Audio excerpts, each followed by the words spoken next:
Hey,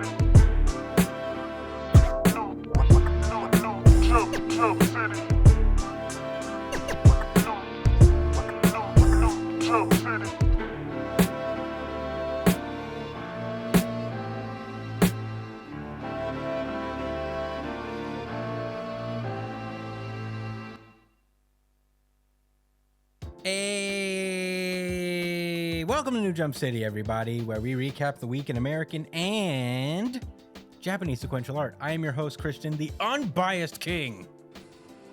Ooh. Espinal, that came in a little low. Let me do that again. I am the unbiased king. Espinal. And also joining us through Discord, it is my partner in crime, the man, the myth, the legend, the tank top sage. It's Joshua Gangsta Time Cole. Well, it's called partner, but it should be called Gangsta Time. What up, Chris? Hey. Let's get everybody listening. It's been a day, guys. It's been a day. Long day. Same, honestly. But also joining us on this episode, it is my brother, our producer. It is Edgelord Big News Brian. Up, nerds. Hey. Oh my God. We're starting at the 200 era with some new manga coming out. No One Piece, unfortunately, but them's the breaks, I guess. But we do have some. It was a pretty good week, regardless. I'm actually kind of excited. So let's not waste any time. Let's get right into plugs. You can find me at the Chris Espinal on Twitter and Instagram. Joshua Cole, where can they find you? At JD Cole _37. That's on Instagram. And at New Jump City Josh on Twitter. Oh yeah, Brian. Yeah, I'm private on both, so you know. You can find me at b.esp on both Instagram and Twitter. And if you ever want to catch me when I'm streaming, you can find me at twitch.tv/itspunchline. Oh, yeah. You can follow the show itself at New Jump City on Twitter and Instagram. We do the weekly poll on YouTube now, but still follow us regardless. Sometimes we do things on social media. It's probably one of the aspects that we have to improve on, but whatever. We're not slaves to our phones. Whatever. But yeah, follow us on all the stuff. You know, we're on that. We're on TikTok. I think we post most on TikTok, if anything, just because that's where the kids are. That's where the cool kids hang. So, you know, check us out on that. We're also at New Jump City on there. We do the poll on our YouTube channel now. Thank heaven that they're allowing us to reach out to our community directly through YouTube. So check us out on that, and subscribe to the podcast so you can keep up with the poll and also any videos that we upload, whether it's the full version of the podcast or the highlight breakouts we make for every single show. So subscribe to us on YouTube, hit that like button, share the podcast while you're at it. If you prefer audio podcasts, the audio version of the podcast usually goes up first wherever you listen to podcasts, whether it's on iTunes, Spotify, YouTube, not YouTube. I already said YouTube, but you know, anywhere podcasts are available, that's where we post. We do have a winner this week for the RGC, and you guys can cast your vote as well when you subscribe. And I think that's it. I did a little weirdly out of order. Oh, email us at newjumpcitypod@gmail.com with any questions, suggestions, anything you guys want us to talk about. And we'll get back to you at some point in time, whenever. So, you know, email us regardless, or comment on whatever video you're watching this on, whether it's the full version or the highlight breakouts, and let us know what you think about the show, about the chapters that we talk about, anything. We love to hear thoughts. But yeah, that's it. Without further ado, let's get the show started. My Hero Academia. This is My Hero Academia chapter 374, Butterfly Effect. Last we left off, everything went wrong for the heroes, and essentially. Spinner was able to reach Shirakumo and basically turn him back into Kurogiri by putting one of Shigaraki's crusty hands directly near his face. And I guess the stench woke him up from his deep slumber. So now he's back. Kurogiri is back after so long, which is not good news. We cut to America, Washington State specifically, where this weather lady is talking about how this giant cumulonimbus cloud, cumulonimbus storm system is starting to spread all over the world as a result of the fucking battle that's been going on in Japan. And she also mentions that she's not for the heroes of the world just sitting back and letting this happen. She makes like basically a public service, like a public announcement, just like calling all of the world's governments pussy. I respect that. Whoever this character is, we will probably never see again. We cut back to the Kamino ward, where Todoroki is, and Dabi is back in full force. he's back and he's using the phospho thing, but he is also very much dying. He is using the last of his abilities on this phospho attack, phosphor, whatever he's doing. And he's just flying away over to where Endeavor is, but luckily he won't have to go far because a Kurogiri portal pulls up immediately as he starts ascending above everybody else. We cut back to the UA battleground thing that they made. Monoma is still hanging in there, with his eyes open, copying Aizawa's erasure technique quirk, and is basically just like, I'm not. Everybody's like, "Are you okay, Monoma?" He's like, "Nah, I'm good. I'm square. I got this. I'm not. They're in there fighting the devil, literally. So I can't complain about needing to blink. So yeah, pretty cool little moment from Monoma. Meanwhile, as the battle continues on between Shigaraki, who is now barrel chested out the wazoo, that's when a Kurogiri portal opens up directly behind Aizawa, Monoma, and the Manual guy. I remember this guy. His name is Manual. He pulls up. President Mike is also with him. I guess he gets sent back. And portals start opening up all over the place in the Gunga Mountain, where Endeavor and Hawks are fighting all for one. 2 portals open up. Dabi comes out of the first one, and who else but fucking Twice himself pulls up. All for One explains that it's not really Twice. It's actually clones of Twice made by Toga, who, after ingesting Twice's blood, also was able to use his quirk and made clones of Twice. So yeah, I mean, All for One starts talking his shit, which is kind of funny because like I don't know if he's trying to guilt trip him real fast, because he's like, now you get to see what would happen if you never killed Twice. And Hawk is immediately like, fucking kill that guy right now. And that's where the chapter ends. This is actually a really short chapter, all things considered, 14 pages. But yeah, that was My Hero Academia chapter 374. Josh, what did you think about this chapter? I think much. Nah. It was surprising to see that some of the villains got swapped around. It's almost like a reverse Sasuke retrieval arc, Like the showing the other side of the trope when and other villains are pulling up to support. Yeah. Kind of crazy. I like that. I could have hated, but I decided not to. And I want to see where he goes with this. So this is how we get Dabi versus his father, I guess. That's, I didn't really want to see that happen. I'm not too upset, even though we was talking shit about how like the father should be there for the situation. But maybe Horikoshi's gonna make it look way more lit. No pun intended. Anyway, I don't have too many other thoughts. Yeah. All right. I knew they was gonna do something with Twice. He's a fan favorite. It is what it is. What did you think, Brian? I want to hear your thoughts. I fucking hated this chapter. Oh my god! Whoa! Whoa! Brian. Damn. What? God, this Explain. chapter pissed me off. Elaborate.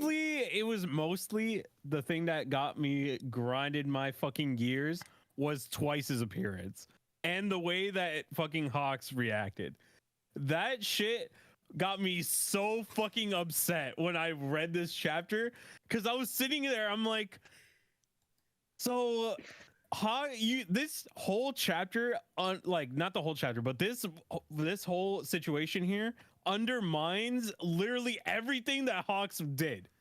Like, everything that Hawks did and what he went through to do this, they undermined it and basically made it seem like it was him being an asshole.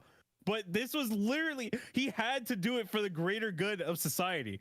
Like, and they're making it seem like Hawks is a fucking evil person for it, you know? And on top, and also, I hate that Twice is the one that shows up here.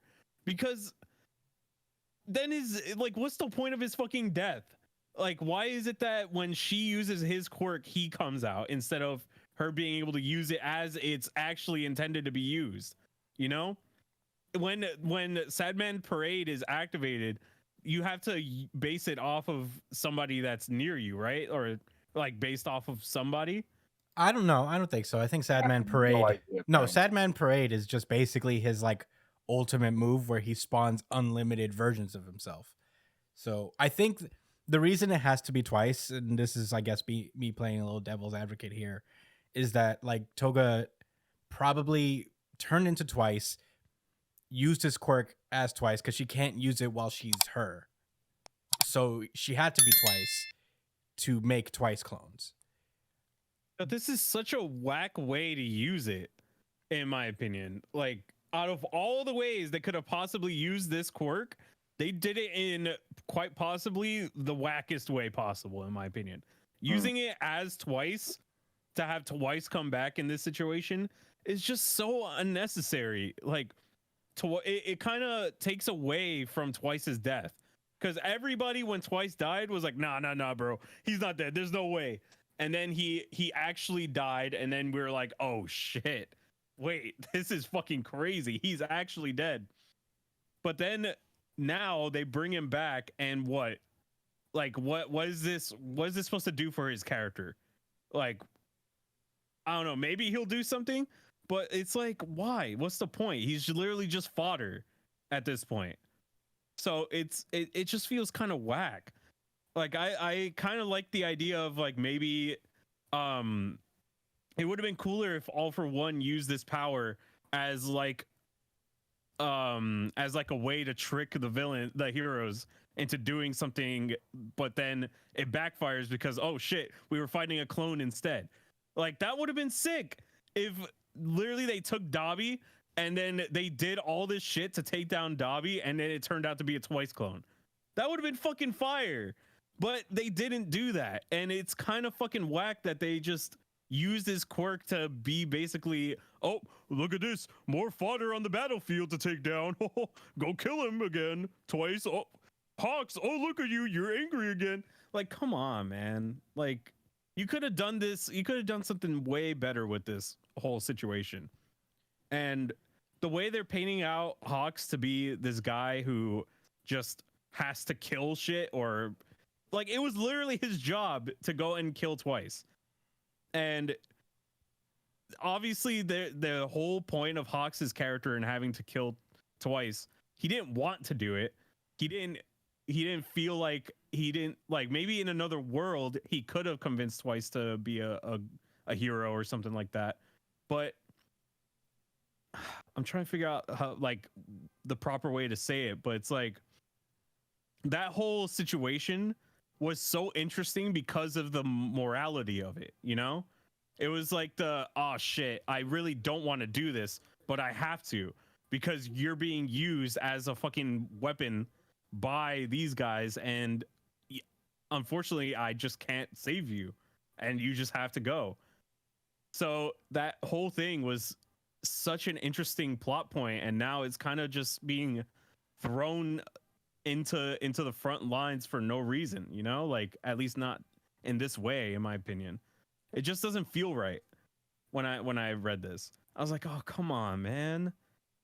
because it just makes Hawks look so bad as a character.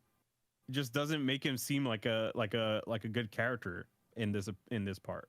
Mm. So I don't know. I didn't like the way they handled this with this quirk. Yeah.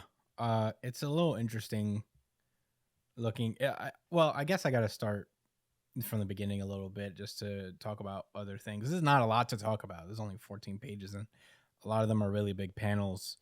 But it is cool how, like, I think one thing that Horikoshi does really well when it comes to these like really large scale war arcs is that he's very good at tipping scales, like adding tension, making certain pieces of the game basically like really decide, these swings in momentum. And he did that in the previous war arc and he did it again. And I thought it was effective enough, like Kurogiri being back in the game and really just changing shit for everyone. I feel like, there is a lot of, I guess, redundancy here. Like we mentioned, it was weird that like Endeavor's not here, but you kind of had to force it so he would be there in a way. Like you had to get him at there. It doesn't make sense for Endeavor's character for him not to be there when the whole Dobby situation is resolved. So this is a mechanism in order to make that happen.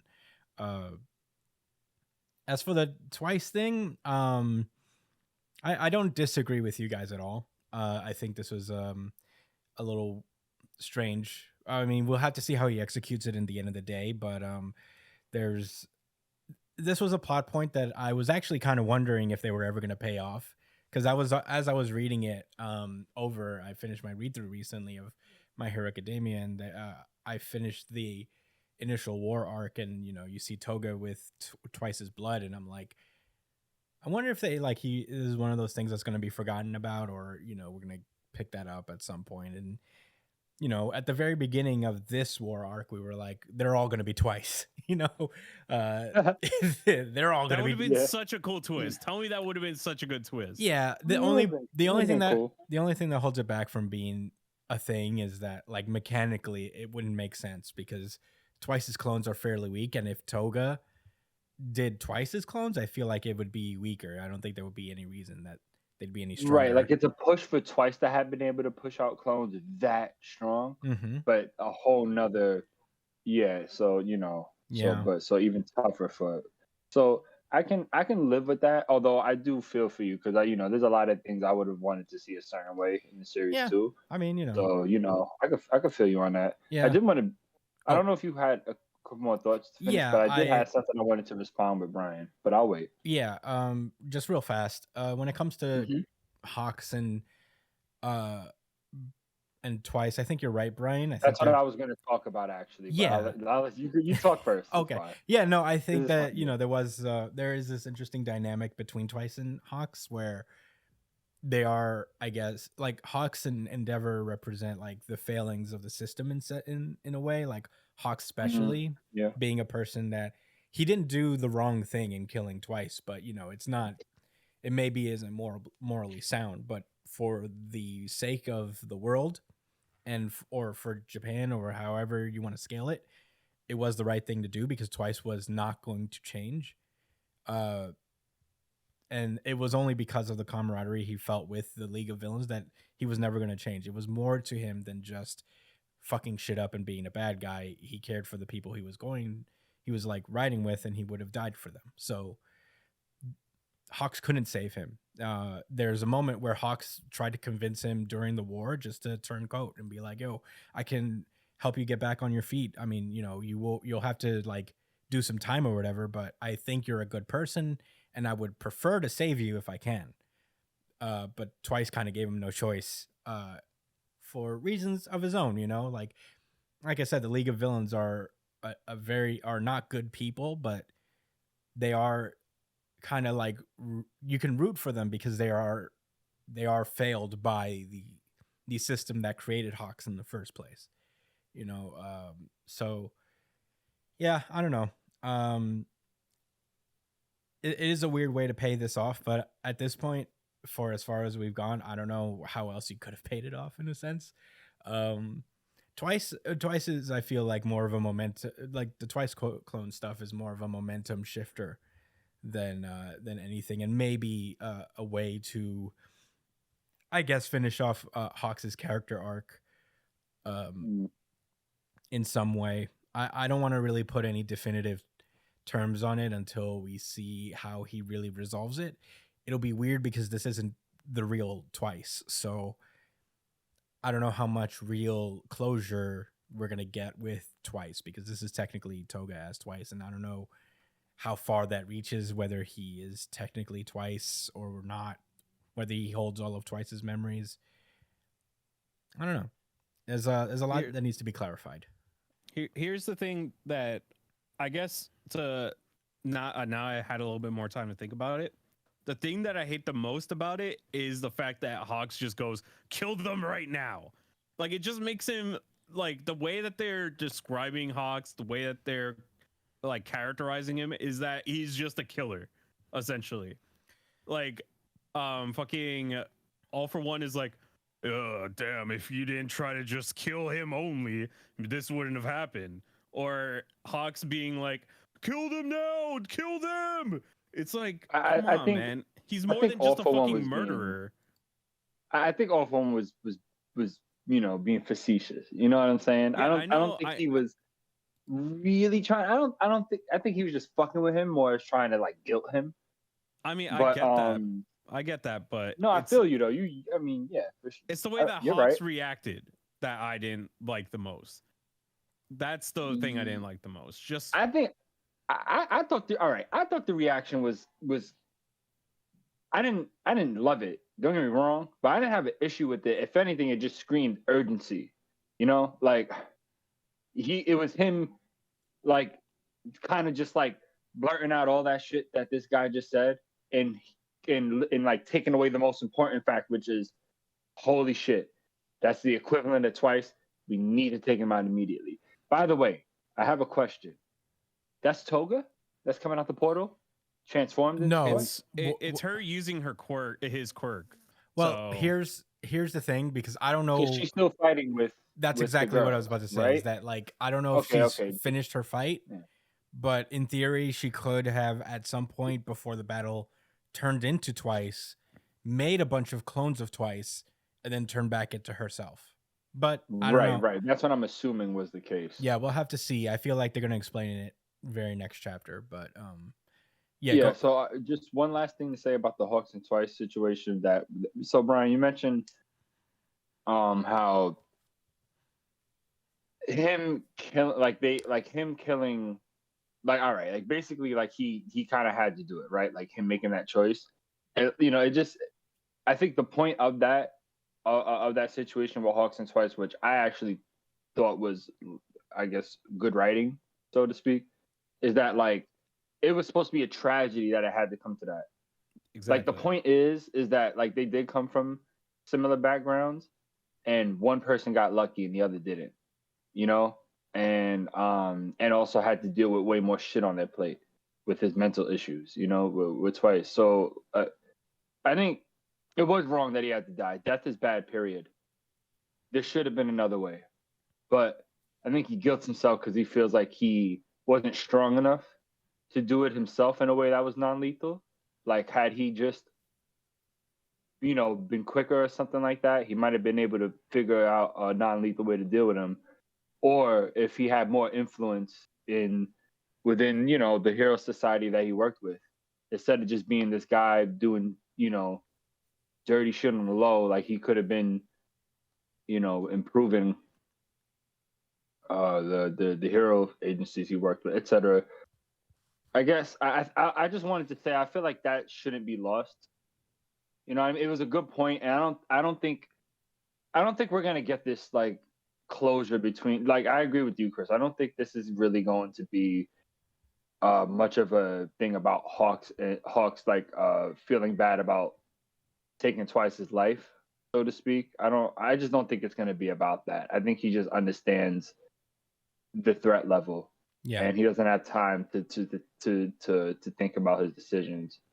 but we'll see. Yeah, the way I read it was a little different. I didn't see that they were like instantly or like trying to make him out to be a bad person. I think first of all, I don't think All for One was necessarily trying to guilt him, because I think this is a more of a reference to uh Hawk's understanding just how fucking strong Twice really was. And so this is like Mhm. him saying like, now you get to see how strong he would have been if you hadn't killed him. You know, like we still found a way to unlock his potential. As far as Hawks going killing them, I think as because I think Hawks does feel guilt in not being able to save Twice. He even had that remorse after the arc itself. You know, but at the same time, you know, he doesn't regret it. You know, like he's like, I did the right thing, and he would do it again because it was the right call at the end of the day. Like things would have been way different if he hadn't, you know? Damn, Hawks was fleshed out pretty well. Yeah, compared to a lot of the other My Hero Academia characters. I'll say that for sure. Yeah, there's a couple I feel like I understand him. I know who, you know what I mean? I have a good understanding. There's a about couple what his core values are. There's a couple of fun surprises that you get from rereading the series over, and like just things that get a little refreshed in your mind. Hawks' story is like one of the better things in this, just because from where he came from and his value system is a lot different. He is he is like the most pure product of the system, just like Nagant was in her time.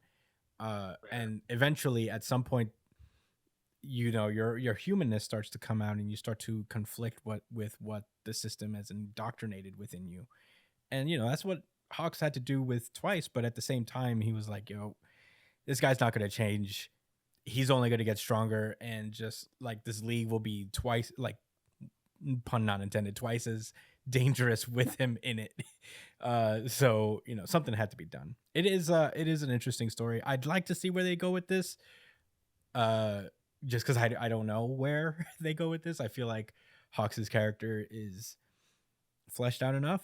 But if Horikoshi wants to give him a more definitive conclusion in terms of this dynamic, I'm all for it. Why not?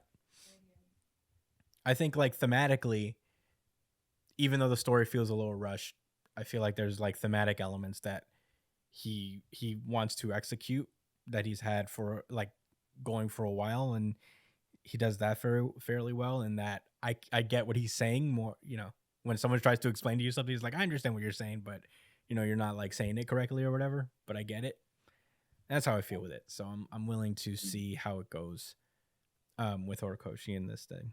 But do you guys have any rebuttals to that at all? No. I said what I had to say. Yeah. I agree with you mostly. I agree. I also empathize a lot with Brian. Yeah, same. I'm still holding out. I think. I don't think you know, Brian's these wrong things at all. can be- I think Brian's like right on a lot of things. It is like I'm just working with what's given at this point. So you know, we can only see how this is like a brand new plot point that he landed on us like a page before the chapter ended. So man, what is going to happen in the sky? yeah. But yeah, anything else before we move on, I suppose? No, I'm good. Nah, we can move on. All right, let's go. Jujutsu Kaisen. All right. Oh boy. Jujutsu Kaisen. Boy, do you even have to ask? The champ is here. You can wait till I finish the review. Yeah. But you ain't even gotta ask, nigga. Yeah. Right? Jujutsu Kaisen chapter 205, Stars and Oil. I actually did not read the name, the title of the chapter when I first read this. But it was by Gigi Akutame. That's true. It was by him. Last time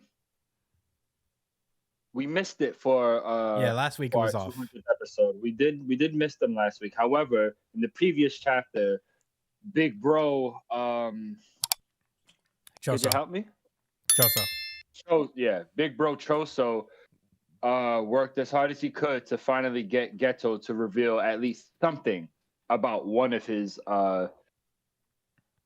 Curse I technique. guess exclusive curse tech. Well, yeah, it's curse techniques, but one of his exclusive ones. You know, not just some type of like not Uzumaki or the cursed monsters he summons. Anyway, he right when he got him to show some information. We had what's her name? Tsukumo? Yuki Tsukumo, yeah.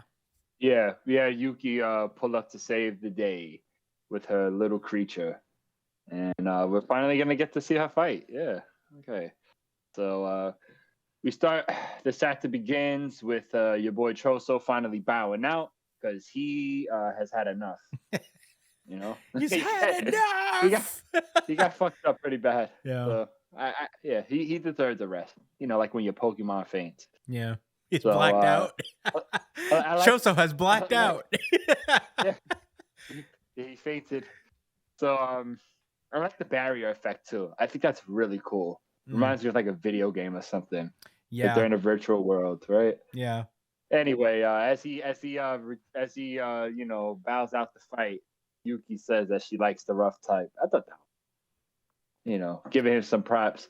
And then she says, "You soft nigga." On the other, I'll have to beat it to shape, yo. So you see how arm gets so veiny and ripped. I already knew what time it was. I was like, yeah, someone's about to get punched in the face. It's only a matter. It's not a matter of if. It's a matter of when, right? So your boy Kenjaku starts to, I guess, suss out what she may be capable of because he doesn't really know her curse technique. He says that like the headquarters and most of the top sorcerers like keep a tight lid, but what's really the case is that majority of them really don't even know what it is in the first place. Yeah. So, big secret there. So he says, all right, I don't know what you're working with, so I'm just going to keep you at a distance and summon one of these Buku Giga monsters from Asia. Yeah. It's funny because she says, I bet that cursed spirit isn't from around here. And, maybe there's some type of cultural significance with this creature. Yeah. It was lost on me. Yeah. That could have been a Japanese Yeah. thing. Whatever. Anyway, so Yuki's like, bet. She tells her little monster Garuda to turn to basically ball up, and she summons she grits her teeth really hard. I like that shit. Yeah, you can tell, like you can see how much fucking force she's about to put. She's kicking the into shit this. out of this fucking thing. Yeah, kick the shit out of her fucking monster ball. And it just tore this monster apart that came from Asia. Which part I don't know. Yeah, it but I came guess all not the way Japan. from a different part of Asia. All the way from a different part of Asia. Destroyed it. Kenjaku just doesn't understand what happens. But he doesn't really have much time to think about it because Yuki pulls up and says, I'm about to show you what I'm working with. And she hits him, punches him right in the face, just like I said. It only took 9 pages. Mm-hmm. Not bad. All right. So, and she basically sends him to the next stage. Yeah. Like, yeah. Well, yeah. Go on, Josh. Like, if this was Smash Bros, he would have lost 2 stacks, essentially. That's, Yeah. I'm not saying Kumadori distant. Pretty, Yeah, pretty far, though. Yeah, this is nice. I'm going to remember this one. So he even comments how like, damn, he sent me flying until a breach appeared in the circular definition of the empty barrier. Whatever the fuck that means. He raises his broken hands up. Yeah. You remember that thing from SpongeBob where he cracked his knuckles and all he sees is the hands like that? Yeah, that's exactly what that reminds me of. And no big deal to him. He's like, Because my arms are broke. Ouch. It's crazy. Oh, I forgot to mention that she says that her ability has something to do with mass. So he says it's a concept that targets a curse technique. Mass so overwhelming it surpasses anything inside and outside. I'm gonna be honest with you. I'm still not 100% sure what that really means, but I feel like he's gonna elaborate it a little bit more as the fight continues. Anyway, we get some conjecture. No. Well, a little bit. Technically conjecture. Because he's theorizing about what her powers are specifically, because all she tells him is mass. That's conjecture, right? But Mhm. Yuki starts literally saying what her technique is. She says, she says, I give myself virtual mass and call it Star Rage. Nice. And my Nice. technique turned the Shikigami Garuda, the little snake guy with her, into a cursed tool. It's Star Rage's only target besides me. I don't believe that. I don't trust that. I'm gonna keep that in the back of my mind. You guys should too. I do. Anyway, so he says, yeah, I suspect that the increased mass doesn't affect the sorcerer, but her speed ain't decreasing. All right. Like I said, I'm not 100% sure what her ability entails, but we could talk about it at the end of the chapter. Yeah. Now she starts speculating what Kenjaku's ability, what at least one of his abilities might be, right? And so we go back to when he deflected Choso's like those blood bombs, Mhm. and it looks like they all like got sent down, like it was rain or something like that. And she is speculating that it was gravity, which I mean, her reasoning was pretty solid in my opinion. You know, she could like based on how visually you could see they didn't go anywhere else but right below like his feet, and he didn't like. It's not that he moved so fast that he was able to hit each of them because they wouldn't have all perfectly went down. Really good. Yeah, and he wasn't using idle transfiguration, obviously. So Obviously. yeah. Also, no. She also makes this was, in my opinion, the best point, which was that it could have been like some cursed monsters technique, but he could only use them once. Like you know what I'm saying, and once they use, it's gone after that. So it's probably not worth.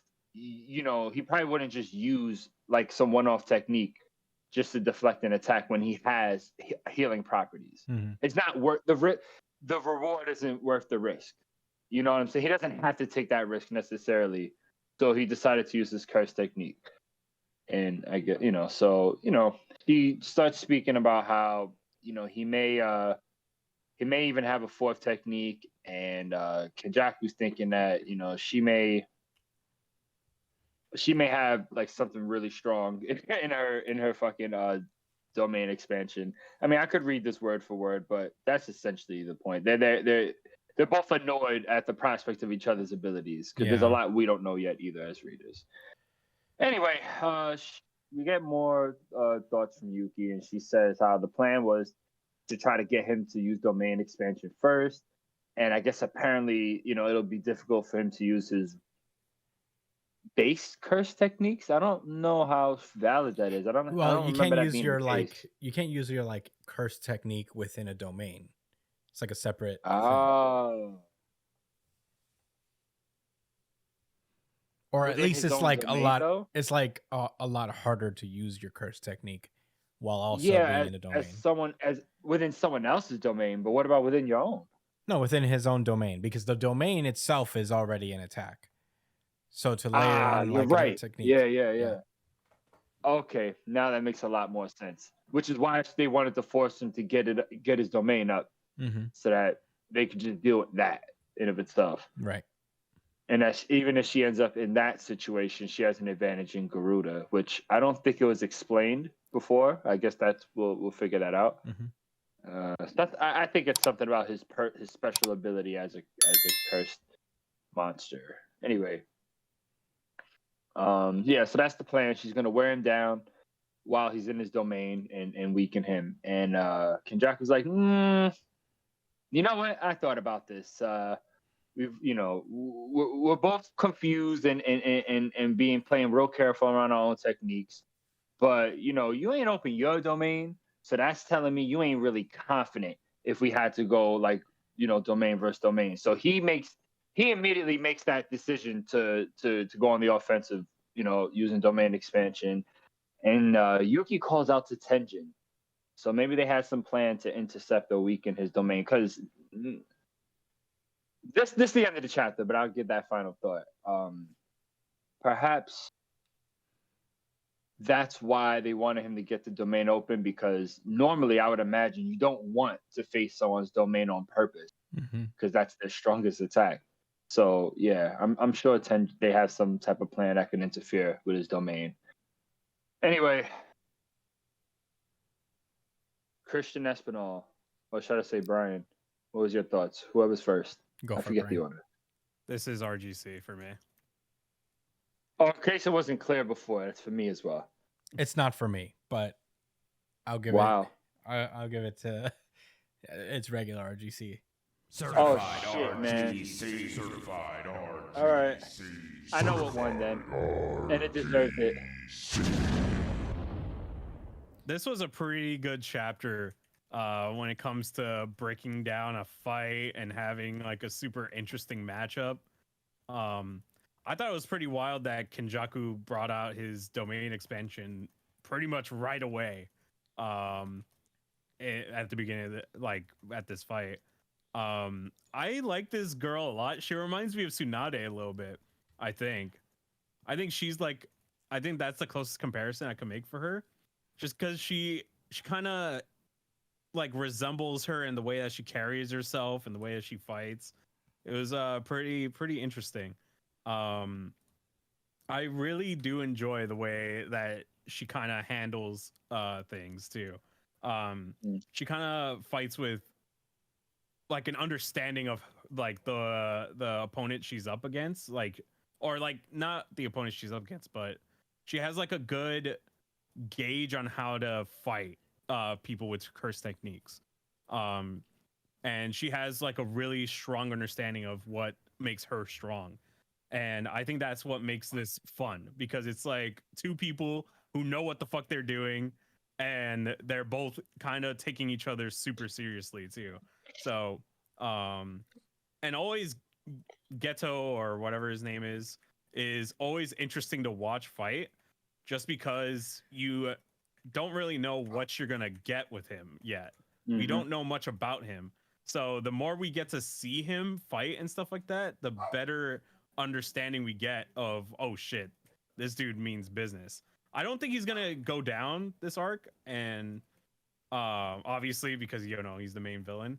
But I wonder how they're gonna get through this fine, because he's still extremely powerful. I doubt that she's gonna win this fight, but I don't know how they're gonna get through this without somebody dying. Somebody is going to end up dying. I think they're playing defense. I think that it's not about beating him. It's about protecting Tenjin for maybe a certain amount of time. I'm not really clear on that, on how they're going to go about it or what the details is, but I don't think it's about beating Kenjaku. Because like you said, he's not going down right here. I mean, if Yuki did it, that'd be crazy. Anything. But yeah, it's just a different, like I said, they playing defense. Yeah, but those are my thoughts. It's a really fun watch. Yeah. I'm really excited to see what happens next chapter. Yeah, this was very, very nearly my RGC, and honestly, I considered changing my mind while we were talking about it, but I just stick to my guns. I feel like the chapter I chose really earned it in my book, but this was so good. I mean, I at risk of taking something away from Hunter x Hunter, I would like to. I know it. No, Yeah. well, but at least at risk of taking away from Hunter x Hunter, I feel like Gege Akutami has built on like the shoulders of what Hunter x Hunter laid out. In terms of like a power system that is like more cerebral than just like you get up and you kicky punchy. Having like Very technical. Yeah, having like a game-esque battle system. Whereas like I think Togashi, and in all his greatness, I mean, like I say this, I don't want to take away anything from Hunter x Hunter because I love the Nen system a lot. I think it's a great power system, one of the best. But there is something to be said about Akutami's ability to take a similar concept and kind of like distill it and make it a little more simpler, so you're like not so bogged down by so many details. It is just like a matter of just simplifying it a little bit. Sometimes simple is better, and it's still intricate in its own ways. There is like rules that you have to follow with this power system, but I feel a lot less intimidated when I read Jujutsu Kaisen versus Hunter x Hunter in that regard. I only say that because Akutami, I think, draws a lot of inspiration from Hunter x Hunter as a mangaka. So I think he's done pretty great with the power system he has. I love Yuki as a character. She's just so fun to read. Always like confident, just a fucking. She knows what she is. She knows like she's one of the best. But you know, she's not like so strong that she's just like over it. You know what I mean? It's very easy to make those characters that are just like so strong and they're just like, I guess, you know, like overly confident. She's also trying to like figure out she knows Kenjaku's no joke, and she's trying to like figure out his attack as well. So I like that a lot. This has been a lot of fun. Watching her punch Kenjaku so hard that his arms are noodles, broken. Right. Yeah. She broke through his fucking guard, man, and right to his face. Say, get them noodles, get them spaghetti arms out my fucking face. Yeah. And hold this to your jaw. Yeah, I guess I wanted nice. I wanted to come back to what your attempt to explain Yuki's technique a little easier. Thank you. I think what it is that like the reason it is kind of hard to understand is because it's broken. It's basically a power that has all of the benefits but none of the backsides, as long as I understand, where she has the ability to increase the mass of her attacks. Like her punches are so fucking heavy that they're able to just snap through his bones like that, but it doesn't affect her speed at all. So it's a virtual mass. It's like a hypothetical mass to a degree. She adds like a fake amount of mass to her body without like affecting her ability to move at all. It is broken. Yeah. So and I wanted to say something about. Well, go ahead. Oh no, yeah. Go for it, Josh. Yeah, it's just it's not just me taking my turn on them, but like, you know, when you look at Hunter x Hunter, at one point I thought to myself, damn, like I like Nen, but it does seem really like all over the place. But then there was something said as I was, you know, catching up to the beginning. I mean, to what's current. And someone says that Nen is all about risk and reward. Mm-hmm. And that's generally like how you have to look at everybody's ability. It's so much variety, and uniqueness and niches, but everything comes down to risk and reward. You know, if you have a really powerful Nen technique, chances are there's one hell of a fucking drawback to it. Mm-hmm. You know, or it's a very particular situation you can use it in. You know, he's usually pretty consistent about that. Especially with the core characters. Here in here in Jujutsu Kaisen, you don't really. It's not like he ever specified that was the case. But when you see someone like Yuki, right, with this, you're right. It is broken because there doesn't need to be a drawback. That's just how her shit works, as far as we know. Yeah, there's probably going to be more revealed, but yeah. I wonder. Maybe it saps her lifespan. Maybe every punch takes 10 years of her life. Yeah, I mean, I don't know. There's also the technique of her little monster there, her little Rayquaza. Right. So, I mean, honestly, obviously, very excited. Glad that it's not off next week as well. Right. But yeah, I don't have many other thoughts. I thought this chapter was great as usual. Whenever Jujutsu Kaisen has like a fucking battle chapter, it's 9 times out of 10 RGC material. They're introducing a new character or something like that in their concept. Mm-hmm. Oh man, I mean, shout out to this 2-page spread of the domain expansion. I mean, right. Why don't y'all take a second to look at the base, the eyes in the hand. Mm-hmm. You know, I live for this. Yeah, it's look at that. These torsos on it. Why? This guy's fucking mind is crazy. Yeah, have we seen his domain before? I don't know if we have.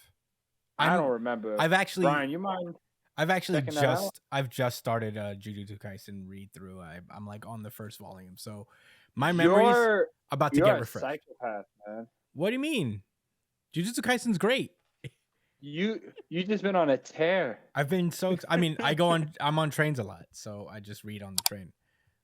Fair.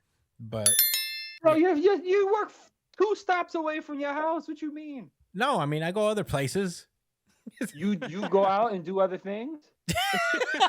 Let me find out. Yes. Why are you so surprised by this? Yes, I You do. go out other and do things. shit? Yeah, look at that. Wait, you're telling Thanks for me the invite, bro. that you do things outside of your home? You do things? Yeah. Turns out I don't just sit here and edit podcasts all day. Although I could if I wanted to. I mean, if I'm able to, I could do that all day. But yeah, I mean, I don't remember if we've seen it. I'm gonna get a refresher soon, I hope, but I don't think we have at this point. Because I think the whole point is that nobody knows what his domain is. So I'm excited to see what that's about. All right, nothing else for me. I don't know if you guys have any rebuttals or nothing. Nah, not really. I love the chapter. Nah. RGC. RGC. All right, well. I will say this. The chapter that if I had probably thought about it a little bit more, the other series could have won it too. I was very touched by the chapter, but we'll get to it. All right, well.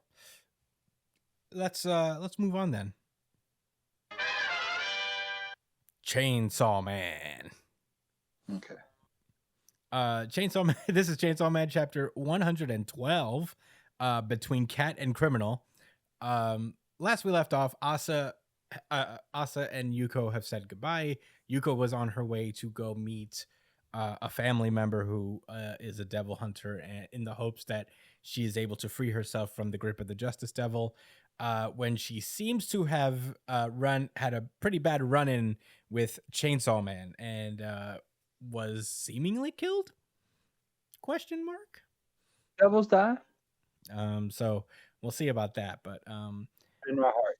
yeah, we start off back at the school where the battle took place between the War and Justice Devils, and they find the clothes sword that Asa made out of her clothes that her mother gave her before she died, and it was broken. So it is now broken on the battlefield. Basically, Yoru remarks that it was a strong weapon, but more fragile for it, I guess. And all Asa can really remember is that one girl who basically gave Yuko her power up that led to Chainsaw Man arriving and destroying her. And basically, Asa asks Yoru if she knows this person, who called her a little sister, and Yoru says, nope, she's some mad woman, no. And she's like, I don't know. I hit my head and can't remember what happened, but whatever that girl did brought Yuko back and made her a giant. Could she be the Justice Devil? And speak of the potential Justice Devil, the Justice Devil shows up, I guess, with a couple of her other, I guess, kid devil hunters. They just let these kids do this shit, I guess. And they approached Asa and asked her to basically join the Devil Hunter Club after they've lost 2 members to the attack. That's not a great recruitment pitch. Yeah. 2 of our members just died. No. So technically, he said 2 of our members are gone. 1 died and the other quit. So you want to join? So yeah, they basically is like, we will gladly accept you to our club. And she's like, then Yoru comes out, basically is like, I heard Chainsaw Man's a member of the Devil Hunter Club. Do you know his identity? And the guy goes, ha, ha, ha, ha, ha. Here's your answer. And he pulls up his shirt and you see the little starter that Denji has. The mystery is afoot. Oh. I have a theory about this. Well, we'll get to it when you get to your. Is it that this is the guy that killed the girl? Yuko? Yuko? Is that it, Brian? Is that it? No. Is that it? No. Oh, all right. All right. Well, we'll get to it. All right. Basically, so Asa peeps this starter on his chest and is just like, got you, motherfucker. Bet. And she just goes, I have something I need to do today. I need to go see you around, Chainsaw Man. And he's like, all right, see ya. And she just walks past. And yeah, they start basically talking about how like, could he really be Chainsaw Man? Why would he arm himself like that? And He doesn't know the irony in that statement. yeah, especially since Denji definitely fucking outed That's all himself. he wants. Denji definitely did that. Yeah. And he's like, I couldn't. Yoru's like, I couldn't even beat Yuko by myself. There's no way I could beat Chainsaw Man. Don't Yeah, misunderstand. that's a good point. I'm strong. I just need a strong weapon. Then I could beat him. It's just like Asa. She just needs her controller. Yeah, it's just like Asa, plug in my controller or I'll kill you. But basically, she demands that Asa make her a new weapon, and Asa's like, "Okay, I'll make you the strongest weapon ever." And Yoru's like, "Okay, you're really down with this?" And she's like, "Yeah, I just want you fucking out of my life, dude. This sucks having you around." And he's like, "As long as you're inside me, no, not only will I be miserable, but the people around me will be too. So, let's just fucking do it." And Yo, you see her face? yeah, Yoru's just like, yeah. Like when I heard Brian start to go Davia. yeah. Yeah, this is Josh's face when Brian went off of My Hero Academia. Yeah. Okay, so basically they're just watching people and like thinking of folks that they can probably like prospective war devil weapons that they can make. Yoru's like, you don't have to use humans, you could use whatever, you could use that cat. And I'm like, don't you fucking dare. You could make it your pet and cat turn dad it into now. a weapon. Don't you fucking touch that cat, you fucking bitch. I'm a cat dad. Stay away from my cats. Don't you fucking touch her, you fucking bot. What you fucking You leave that fucking cat alone, you fucking monster. Right. Yeah. Basically, but Asa's like, no, I like cats. I like cats better than humans, so no, I'd rather kill a human than a cat. And she's like, not someone normal though, like a criminal or something. All right, Light Yagami, someone who deserves to die, basically. And she's like, that won't work. Creating a powerful weapon requires powerful guilt. So a criminal wouldn't make you feel guilty. And she's like, well, whatever. I still don't want to I don't want to weaponize a cat. And basically, I guess Yoru suggests pick someone between a cat and a criminal. And I'm like, cool. He's like, the line at which you're okay with killing and the line which you refuse to kill. Methinks the powerful weapon you're after lies somewhere in between those lines. And wouldn't you know it, Denji himself is just wandering around, seemingly picking up cigarettes off the ground, being a good Samaritan, as we know Denji is. And she's like, he's an idiot and a loser, but it turns out he's actually a pretty nice guy. And look at me, I'm a piece of shit thinking about killing someone. And then she peeps him like sitting down with the cigarettes that he just picked up off the ground and taking them apart, re-rolling them and selling them to homeless people. He's like, well, this guy's a piece of shit. Yeah, that was crazy. Yeah, he's ripping off PA. He said he's ripping off homeless people. What a piece of crap. Fair, I guess. fair point. And she's like, he's between a cat and a criminal, but he's not so bad that he deserves to die. And basically she's like, but he isn't bad enough to deserve human death, no, but to defeat Chainsaw Man, to get your body back, do you think you have any other choice? I think it's time. Think of it as a necessary evil to put an end to a nightmare. And that's when Asa approaches Denji, and is like, hey, wait up. And he's like, yo, you're the chick who hates Chainsaw Man. And she's like, what are you doing? And he's like, I'm selling smokes because I can't have a part-time job. So, he's like, I got a lot going on. I'm a busy dude, so beat it. And she asks him, hey, are you busy tomorrow? He's like, no, duh, I'm busy tomorrow and the day after that too. And she's like, I see. And there's like this pause where he's just looking at her, he's like, why'd you ask? And and Asa struggles to ask him out on a date. She's like, would you go on a date with me? A date? And the chapter ends with a big panel of him going, yes. Yes. Yeah. Yes. That's it. That was Chainsaw Man chapter 112. Josh, what did you think about this chapter? This is hilarious. I mean, all right. On a more serious note,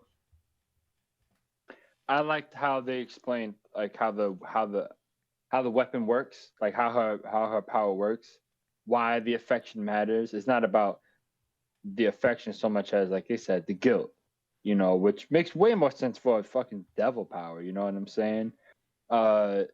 It adds a lot of nuance, and it was just funny how Denji happened to be that perfect person that fell into place. I didn't think it would work like that. As she was talking to her, I thought like over time she'd make a friend and something would happen. I'm like, okay, maybe they're trying to set something up.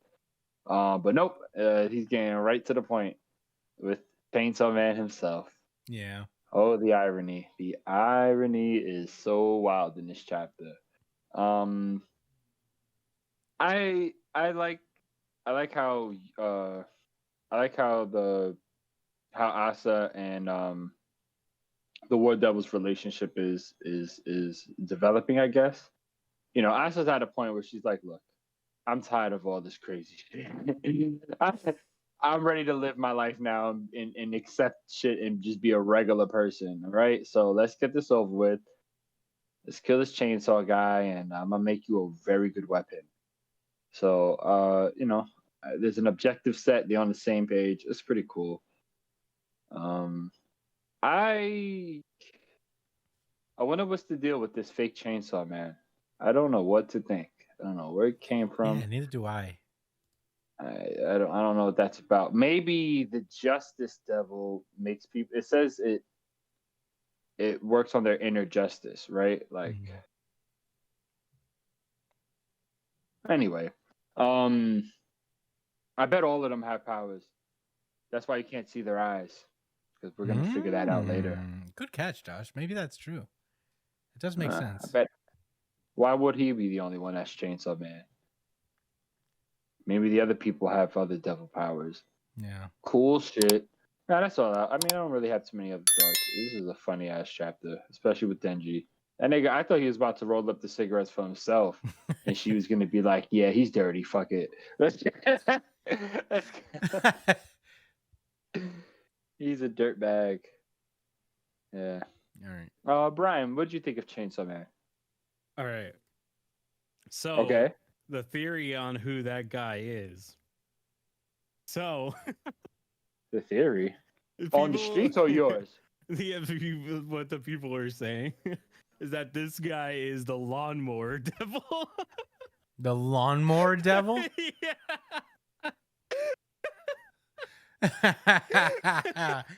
Man. The thing is that it makes sense with the starter. This guy is a lawnmower man. Yeah. So that's what the word on the street is that guy is the lawnmower The word devil. on the street. Bro, I'm going to cry Oh, laughing man, if that's I true. can't, That's yo. But also, I completely forgot we were covering Chainsaw Man, and this would have been my RGC if I had known that. But I'm still sticking to can't Jujutsu take it Kaisen. back. Wow, did you not read Hunter x Hunter? We'll get to that. We will. But yeah, this was a pretty good chapter, really fun chapter to read. It was so I love the way that Chainsaw Man delivers its comedy. It's just always so uniquely its own when it comes to how it tells its jokes and how it handles things. Because this series is so unique whenever you read it. Like, it's not like anything on Jump, and I love that so much about it. And this chapter made me feel like, oh man, give me more Chainsaw Man. Do it 2 times a week, please. I want more Chainsaw Man. Because like the relationship between Asa and Yoru is really, really fun and dynamic. Denji being fucking Denji was the funniest shit. Like honestly, on Twitter, I haven't seen so many Chainsaw Man posts until like talking about the manga until that chapter. Once this chapter came out and and I saw so many posts about Denji being a fucking asshole and it being super funny. So it's like Chainsaw Man's picking up in popularity more and more. Partly because of the manga. I mean, not the manga, the anime being so good. But man, I just want more Chainsaw Man, please. You Fucking should. feed it to me. I mean, you should read it. There's more Chainsaw Man. No, You didn't read I'm it from the watching beginning. anime. I'm watching the anime, so I'd All right. rather just watch the anime. Yeah. Any other thoughts, Brian? No, that's all for me. Yeah. I mean, there's not much else I could say that you guys haven't already covered. It's so fucking funny. I really just love this chapter a lot. I guess yeah, it's just so fucking funny. That's all I got. That's all I really have to say. I mean, you know, I feel like there's maybe I've said this before, but Fujimoto's ability to like make cinematic manga is Yes. is really fucking good. Like, you know, he draws obviously a lot of inspiration from movies and stuff. So it is really cool that he's able to basically translate that into a manga. I feel like Chainsaw Man is easily a translatable series, and it's like to a lot of people, like there's not a lot of barrier of entry in terms of cultural things or whatever. I think that's what it speaks to, its popularity. You know, it's just so it's accessible. To say the It least. is. You know, Yeah. like sometimes I border on being like, this could be a good starter manga for anybody, just because like it doesn't really like it's not a shonen, like a typical shonen series, but it's such a like interesting and I guess universal story that translates across borders that I think anybody could just pick this up and be very entertained by it. Yeah. But yeah, if you're not reading Chainsaw Man, I don't know how you found this highlight video of it, but if you're watching the highlight version or watching the podcast, but you should read it. It's phenomenal. It's a very fun read. It's a very short read too. I think you could literally chew through the first 11 volumes in a day because a lot of it is just pictures and pacing. You know, so yeah. You brought up a point about like how he writes, like how he draws this. You know what I'm saying? Mhm. The first page when it shows Asa and the War Devil looking down at the sword broken, just their facial expression and how he does these panels with just Asa looking down, and then you can see she's looking at it, but she's also in her head, so she's kind of spaced out. Mm-hmm. And then, you know, as you said, like that was on her mind, even as she's looking at this broken sword. Mm-hmm. That's good. I really like that. I really like how he does these panels. And then there's another one.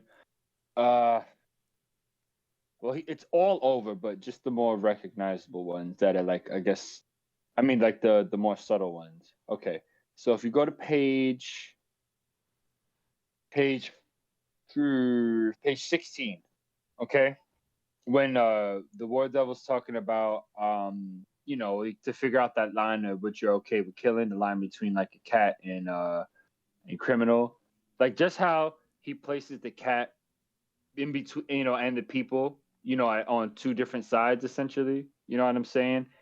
And even just the transition of the cat walking across her to her just staring and then to her seeing something, that I like how he takes that time to make these panels, and it's not wasteful.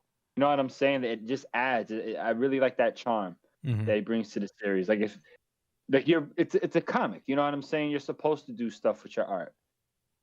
You know, and he just does this so well. Yeah, on the next page too, how she says something and she's just looking. That's realistic. You know, you have a thought and you just kind of linger for a second and think. Yeah, I like that. Yeah. Anyway. He's so good at composition, like page layouts, stuff like that. Yeah, He's probably the best at it, to be honest. yeah, for sure. But- Better than anyone I can remember. Yeah, but that's all I gotta say about Chainsaw Man this week. Any final rebuttals before we move on?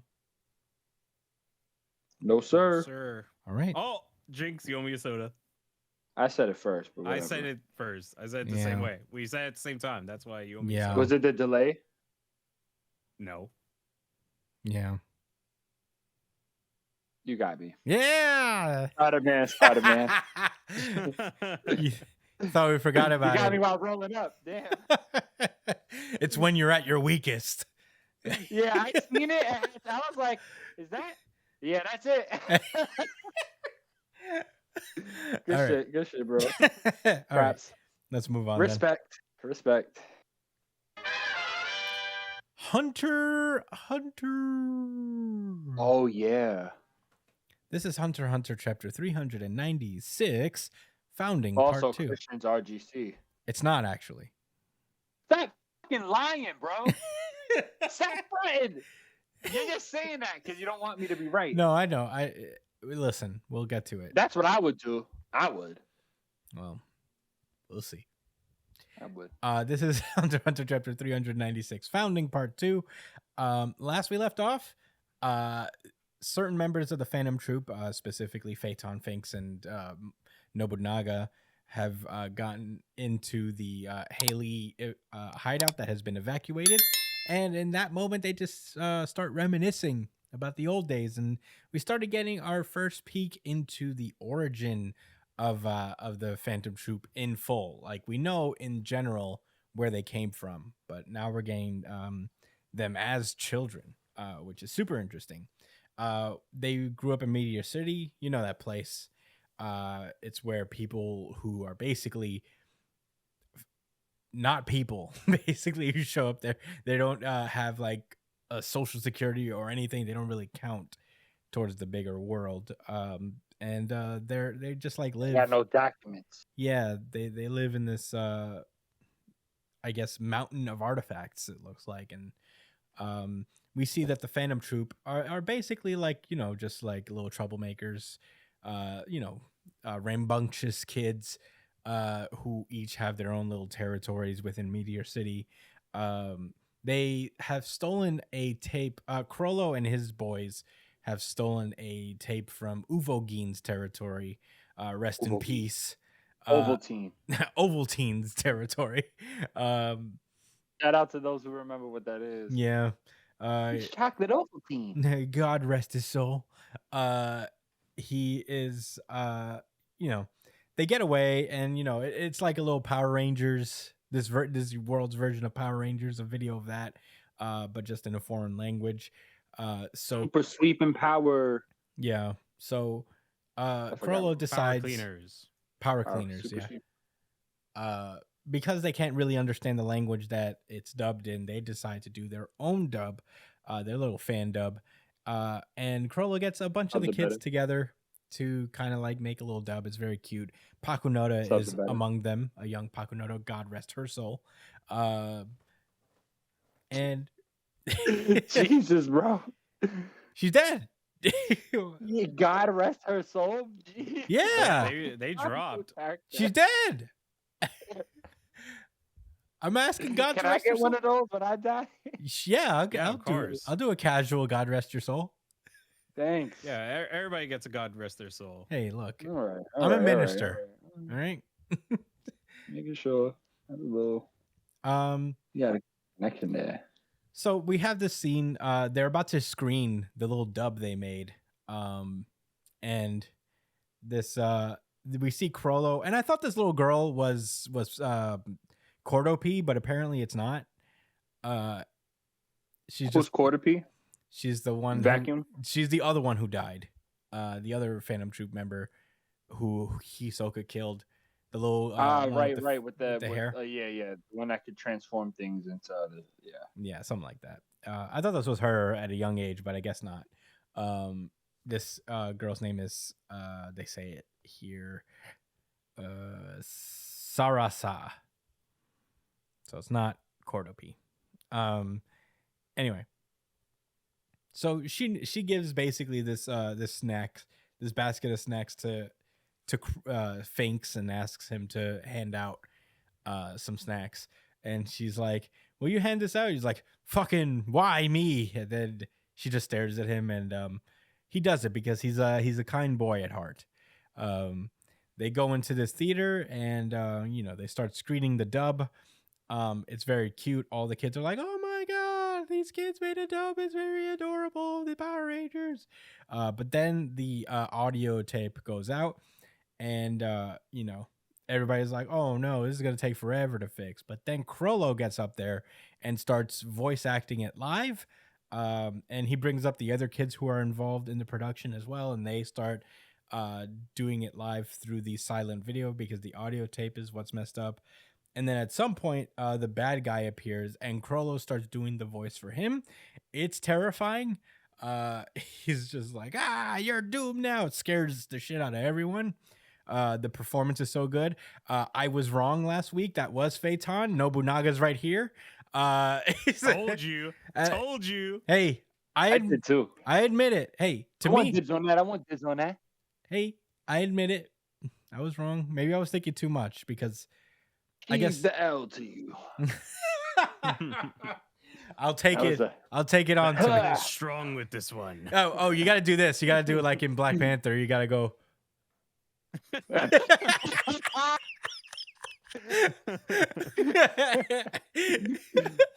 sacred L Yeah. of wrongness. Of you were wrong. The sacred L of wrongness. You were wrong. Yeah. Talokan. Hello, God. Talokan. All right. Well, there you go. I admitted it. You know what it is, man? I guess I was thinking too much about the age difference. I was like, if Phaeton looks very young, is he gonna be like? Does it make sense for him to be that? Like, even not a baby at this point? I don't know. Anyway, I was wrong. So yeah, they're watching this thing. Everybody's raptured by Krollo's performance. And we basically cut to after the whole performance thing. Everybody is just like kind of in awe of Krollo and, doing all the power cleaner stuff. It's a cute little moment. Uvogin is waiting for Krollo, and everybody's like, "Oh shit, he's gonna fuck you up, dude." But Sasa, I'm not used to this character's name yet. Sarasa, actually just kind of like goes ahead, stops, and basically dubs over Uvogin's voice, saying that, "Krollo, you really are amazing. I have a better opinion of you now." It's a cute little moment. Uvogin himself approaches Krollo and actually asks Krollo to let him do the voice of the next monster. And he tells Krollo that what he did today rocked him the most. It's a very sweet moment. He is dead.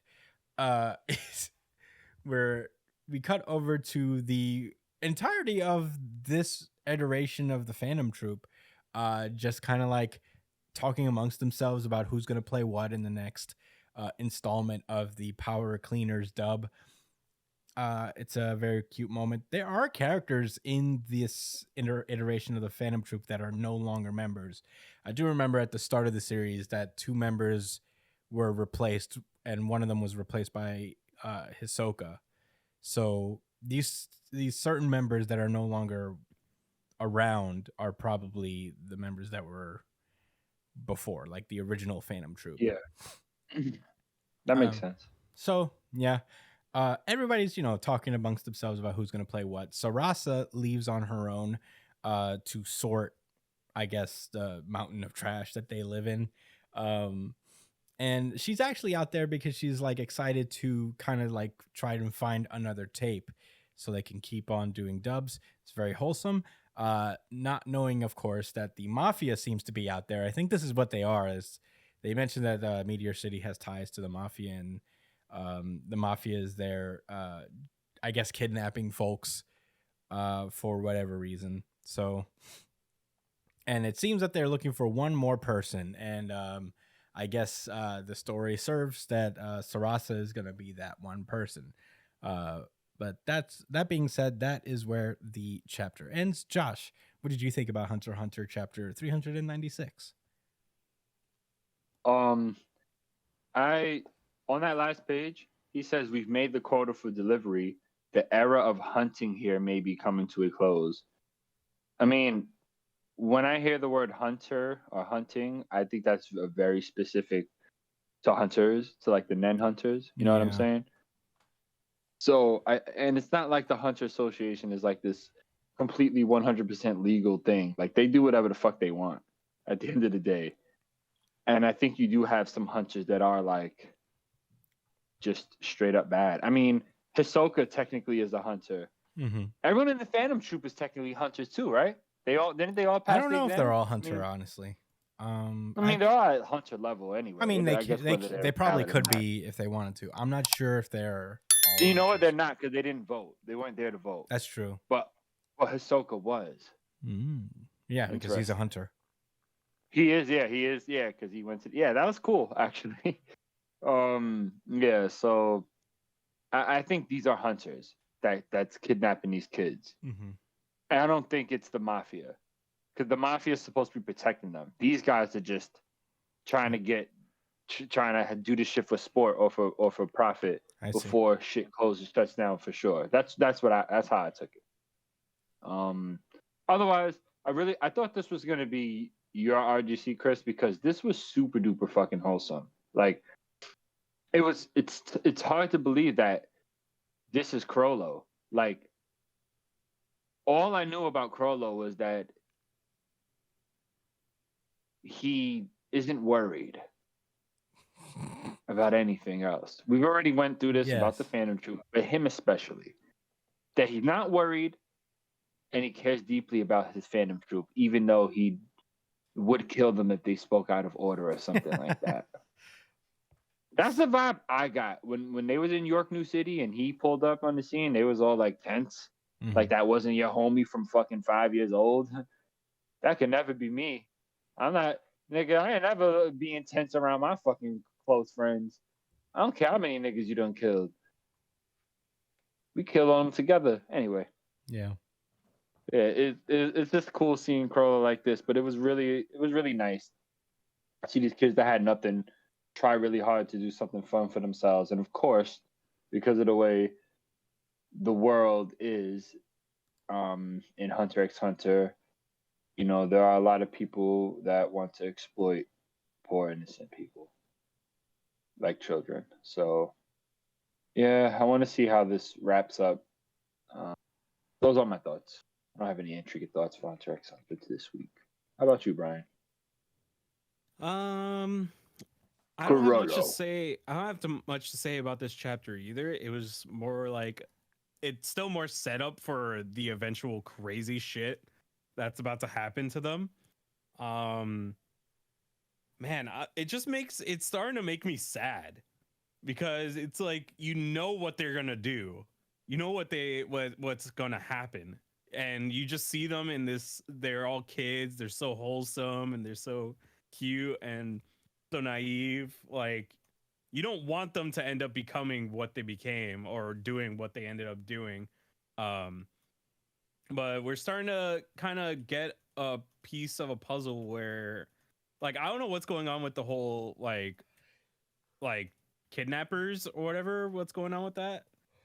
Maybe those are Kurta clan people and they kind of pick them off one by one or something. Oh, that'd be crazy. But I don't know what exactly is going on here. You want the Kurta clan to be bad so hard. I never said that. You want them to be evil. You want them to be these evil people that the troop had to take out, so that Kurapika could be like, "Oh my god." What are you talking about? I didn't even say anything along those lines. Emperor Dolphin, but nothing.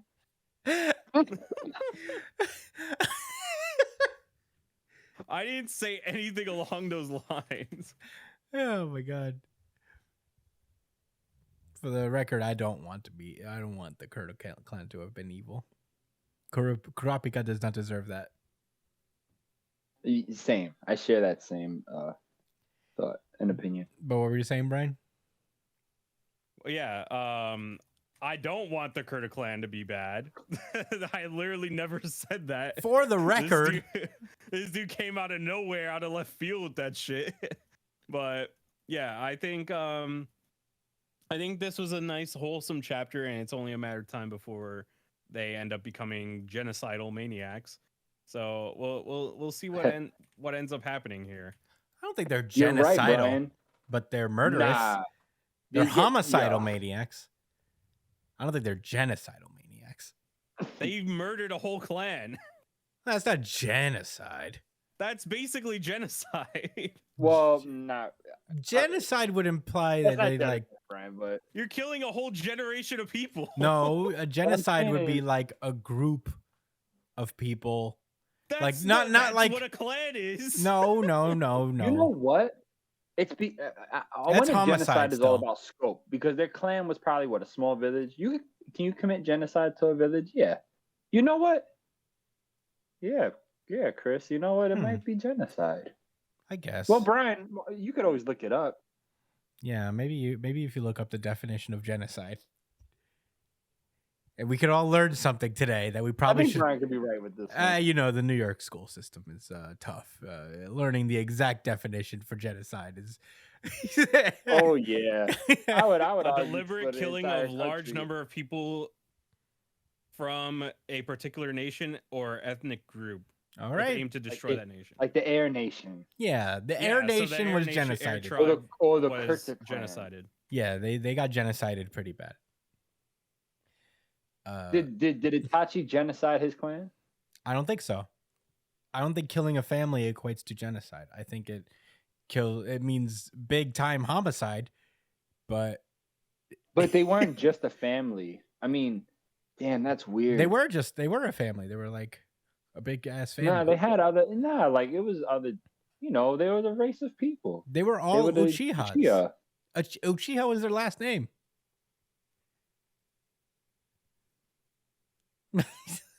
Uchiha is the family name.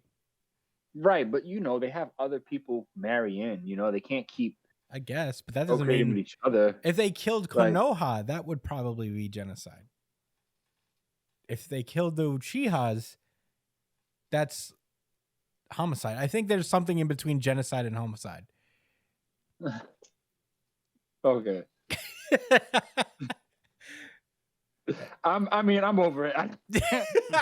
something between homicide and genocide. Yeah, something like that. Anyway, Brian, continue your thoughts. No, I mean that was about it.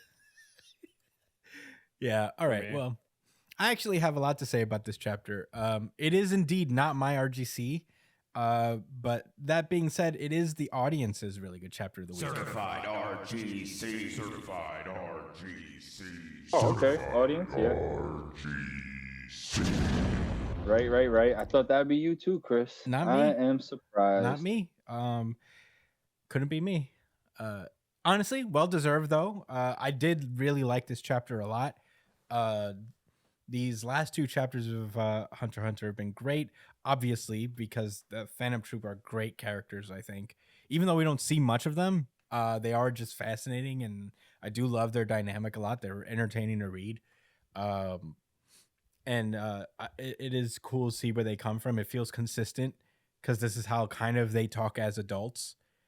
And I really appreciate that, in a sense. One thing that I did want to point out, and I had to take notes on this because I thought about this at work while highly caffeinated, I was just thinking of Hunter x Hunter, but yeah, between this chapter and the chapter before, I think one of the things that makes this chapter, the last two chapters, so fucking interesting and fun to read is not just that this is the origin of the Phantom Troop, but it has to do with what I like to call the invisible third element of like comics and manga, and that's composition. Composition is basically how you arrange panels on a page. You know, your speech bubbles, your panels. How do you organize that? How do you like lay it out? It's page layout. I say that it's invisible because like you only really notice it if it's bad. You know, I think people only talk about this kind of thing when it's noticeably not good. A lot of people have. Bleach is like that. I think Bleach is really good at it. Not for nothing. I don't But think most people talk about Bleach whenever they bring it up. Bleach is something that comes up when it comes to that. What do they say? I don't really even know that. Like the blank spaces and stuff. Yeah, but that's like it's called negative space. A lot of people do that. Like Frank Miller used it in his heyday. It's just it's like a focal thing that Kubo does. I don't think it comes from a lack of wanting to make backgrounds. I think he's very big on like drawing focus to one point, and that's why it seems that way. But I don't know. That's just my 2 cents. But I think a lot of people get on One Piece nowadays for it, and rightfully so. I think One Piece's like page layouts have suffered over the years, and it's mostly because we're getting towards the end, and Oda's trying to like fit a lot of information into one thing. I don't think it's the worst, mostly because I've started reading Hunter x Hunter. I think later Hunter x Hunter is particularly not great at this particular element. That being said, I don't think that I don't that doesn't make it a bad manga or a bad story at all. In fact, quite the opposite. I would say that I would point to Hunter x Hunter as an example of composition not really fucking up your story, because I'm still heavily invested in Hunter x Hunter and I find it very interesting. But manga is a visual medium. The obvious retort to all of this stuff is just like, well, duh, you're supposed to read it. Just because there's big pictures in it doesn't mean that you're not supposed to read it. But at the same time, it's a visual medium, so like there's no point in making it a manga if like you're just gonna have wall of text. So there's that. What's the last thing I have here on my notes? Yeah, it just like I think that's what helped this chapter and the last chapter feel so like fun to read, is that I don't feel suffocated by a wall of text. It is and on top of that, when there is dialogue, because there's a solid amount of dialogue in this, but it is all character based on with people that we've spent most of the series with, so, and people that we're interested in, and not Haley person number 53 explaining their ability. You know what I mean? So yeah, there's a lot of factors that have made this into what's have made a difference between these two chapters and the chapters that came before it. And I feel like it felt like a definitive enough difference to notice and to note that I definitely felt like this was a way easier read, in a lot of ways. And I enjoyed it a lot. It's not my RGC though. Very wholesome, but very good. I'm hoping it stays this way. Mostly because I guess like there's not Nen involved, and there's probably not going to be Nen involved for a while.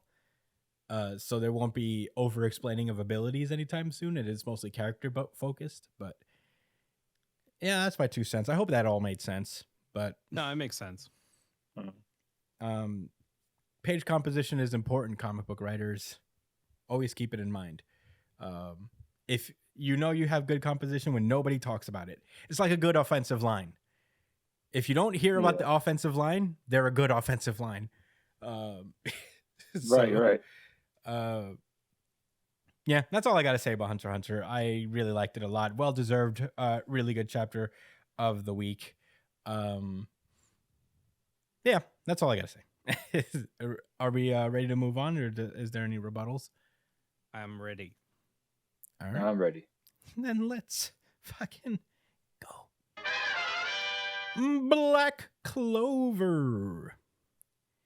Where the BC fans at? Yeah, where the BC fans at. This is Black Clover, chapter 344, Writhing Sacred Pulse. What a title. Yeah. Last we left off in Black Clover, Asta got his ass beat a little bit by Ichika, and they had a big old brawl. Ichika using the full force of her Zetten versus Asta. And Asta basically lost that fight, even though they were broken up by the shogun of the Land of Sun. Um, it was pretty definitive after a certain point that Asta did not really measure up to her level in terms of Zetten, and that would be the deciding factor of the match because they were pretty close in overall just magic ability. So Zetten was the thing that was gonna like clinch it for either of them. And while they were about to go home and like I guess clean up, the paladins, Julius's paladins showed up. The sister, I believe, a commenter who was very helpful in Black Clover, in our Black Clover coverage, mentioned that the other guy is one of the first mages that Asta has met in his past. Very appreciated that because like now he does kind of look familiar, so it feels good to know that. And I think the third guy is new. I could be wrong about that though. Yeah, they're shaded. Yeah, Yrul is his name. And we get a little bit of an explanation, a flashback to explain how this came to be in the first place. First things first, we have Julius speaking to Morris, who last we left off with him. He was Lucifero's previous fucking host, and he was barely saved because I think he was defeated, and I think he fell through a crevice, if I remember right. This happened a few weeks ago. Well, pre hiatus. I don't know. It's been a while. And he it turns out he survived the fall. I guess he lost his eye and his entire right side, basically, in terms of limbs. He has no right arm, no left leg. No right leg. And yeah, it's basically because Lucius was Lucius's vessel. And he's like, "Why have you called me here?" And Lucius says, "I would like to give you salvation, as I'm currently capable of." And we pan out and we see that he's got this big fucking magical contraption with the Dark Triad, all three members of the Dark Triad within them. And I guess he siphons their magical ability to heal Morris's wounds. He gets his arm and his leg back, his eye as well. And Morris is immediately like, "Ho, I get to do magic science again. I could do experiments all over." And then Lucius taps his head and I guess modifies his soul and is like, "Use your sorcery studies and modification magic as much as you like in the service of world's true peace." And he's like, "Yes, of course." And robot walks away. Lucius calls over Sister Lily and informs her about the Land of the Sun, and is like, "I see that their future has begun to destabilize. So as far as we're concerned, it's an inconvenient future. So go over there and take care of that." And Sister is like, "Yes, sir." And she flies away with the other two paladins. And one of the paladins breaks through the gate and uses his dragons, and the Yrul guy basically summons like 5 dragons to pull up. Oh, it's a 5-headed dragon. They all look pretty cool. And she's like, "With the power of the wicked, no, the sacred dragon will make the Land of the Sun sacrifice for world peace." But then to go up against the 5-headed dragon are the Ryuzen 7. There are 1, 2, 3, 4, 5 of them here. 2 of them are missing. We'll find out where, I guess, in a minute. But the ones we've met are here. And they're about to face off against the dragon. Meanwhile, pretty far away from the action, Asta is just like down and struggling because he is apparently maybe training against the strongest member of the Ryuzen 7. And he's like, "You're fighting the strongest member of the Ryuzen 7 here. Nobody cares about grit or how fired up you are. Just show me what you can do. Who is this guy? Me?" And I think the other Ryuzen 7 member that we haven't seen yet is in the background playing that instrument, that cool samurai instrument thing. Mhm. But yeah, that's the end of the chapter. Josh, what did you think about Black Clover chapter 344? This is an interesting chapter. I wasn't super excited that these villains are being brought back, but they're probably not going to be exactly the same anyway. This guy, this new devil, I forget his name. The Wizard King. Oh, He has his own Julius? plans. Like, Not Julius. yeah, but his Lucius. devil name. Lucius? That's his name. Yeah, his name is Lucius. There's Oh, I Julius thought that was and one of the Lucius. Okay, so yeah, Lucius absolutely has his own motivations. So they're probably going to, if they're not different as far as their abilities go, I imagine their attitudes are going to be a little different. So whatever. Yeah. Yo, I the will say fact that that he's Lucius's saying- magic is different. He doesn't have time magic.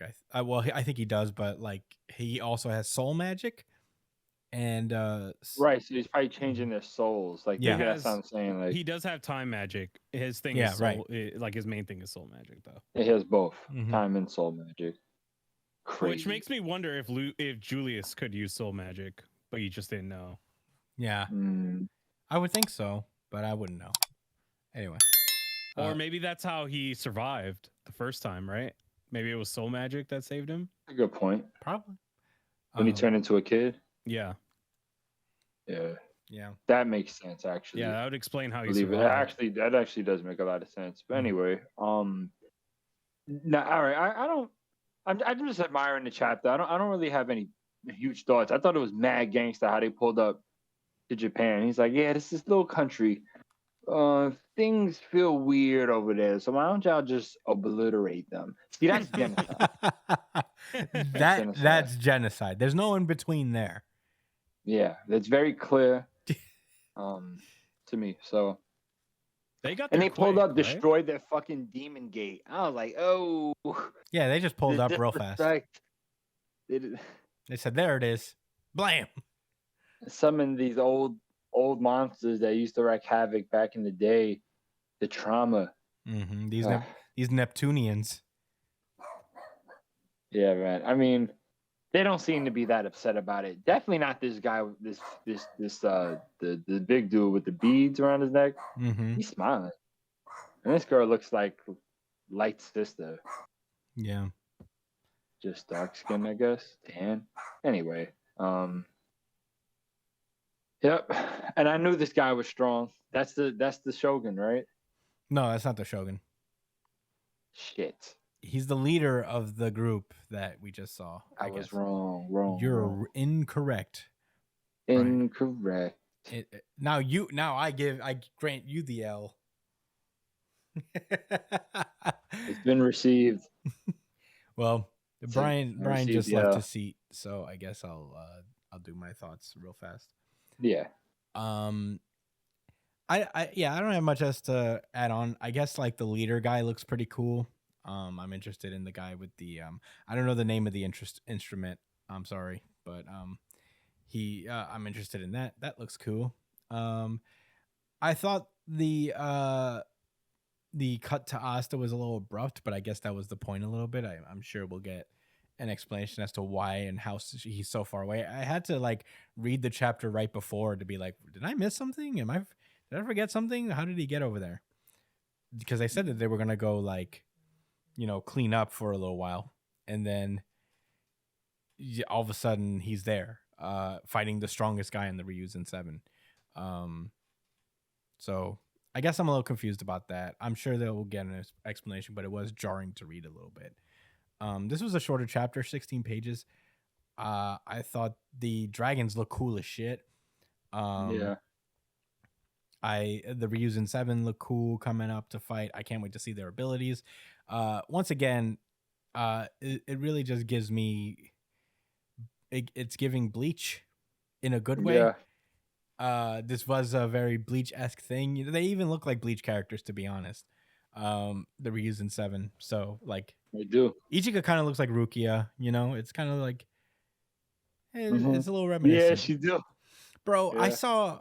I don't know how we keep, well, I keep bringing up Bleach when I talk about Black Clover because for whatever reason it reminds me of it, but I've been seeing like little clips of the 1,000-Year Blood arc and how fucking, I don't know what they're feeding these animators, but they're going crazy right now. I might have to start watching this shit. Yo, Black Clover's anime looks gorgeous. Yeah, anime's come a long way. People got to start watching it more. It's probably the last vestige of 2D animation left. Yeah, Nobody else really. you gotta keep it that way. Yeah, but anyway, not that being said, I'm excited for what's coming. It is just like kind of a build up chapter to the battle. Very cool art all around. Morris is back. That's pretty cool. One thing I wanted to say: there's no way they're not like building these the Dark Triad to be free again and maybe turn coat. I feel like they'll just be good guys at the end of all this, like an enemy of my enemy type of deal. But yeah, those are my thoughts. Brian, do you have any thoughts about Black Clover? This is like a trademark Black Clover chapter, you know, like this is the part of the arc where like they're gonna start fighting, and then Asta is gonna, after training, he's gonna pull up and save the day. And he's gonna be like, what kind of wizard king could I be if I can't protect my friends? And It's a pretty good impression of Asta. and that's when Pretty everybody is excellent. shocked, and that's gonna be alone what saves the sister. She's gonna be like, Asta, he wants to protect us. And then that's when she's gonna come back to her senses. Yeah. While there's no doubt that's going to happen, I'll also say that there might be an extra layer before that. I have a feeling the Black Bulls are going to pull up before Asta does and do some cool stuff. Like ephemeral spatial magic portals. Yeah, Open up. that would be the coolest thing to happen. And, you know, they all get their little shine. I would honestly prefer it if the Black Bulls just pulled up and finished these guys off. Like, you know, had their own fights. I mean, there's only 3 people here, but I don't know. Some people could take on the dragon. I don't know. But yeah, I think that's what's going to happen. I think it's more likely that the Black Bulls show up before Asta. I like the design of the strongest. Yeah, I was saying that he looks cool. Q with a KEWL.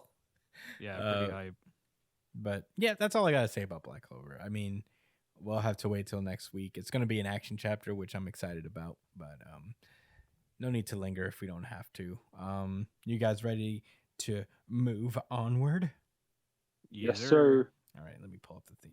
There you go. Undead Unluck. This is Undead Unluck chapter 137, So Long As You Don't Change.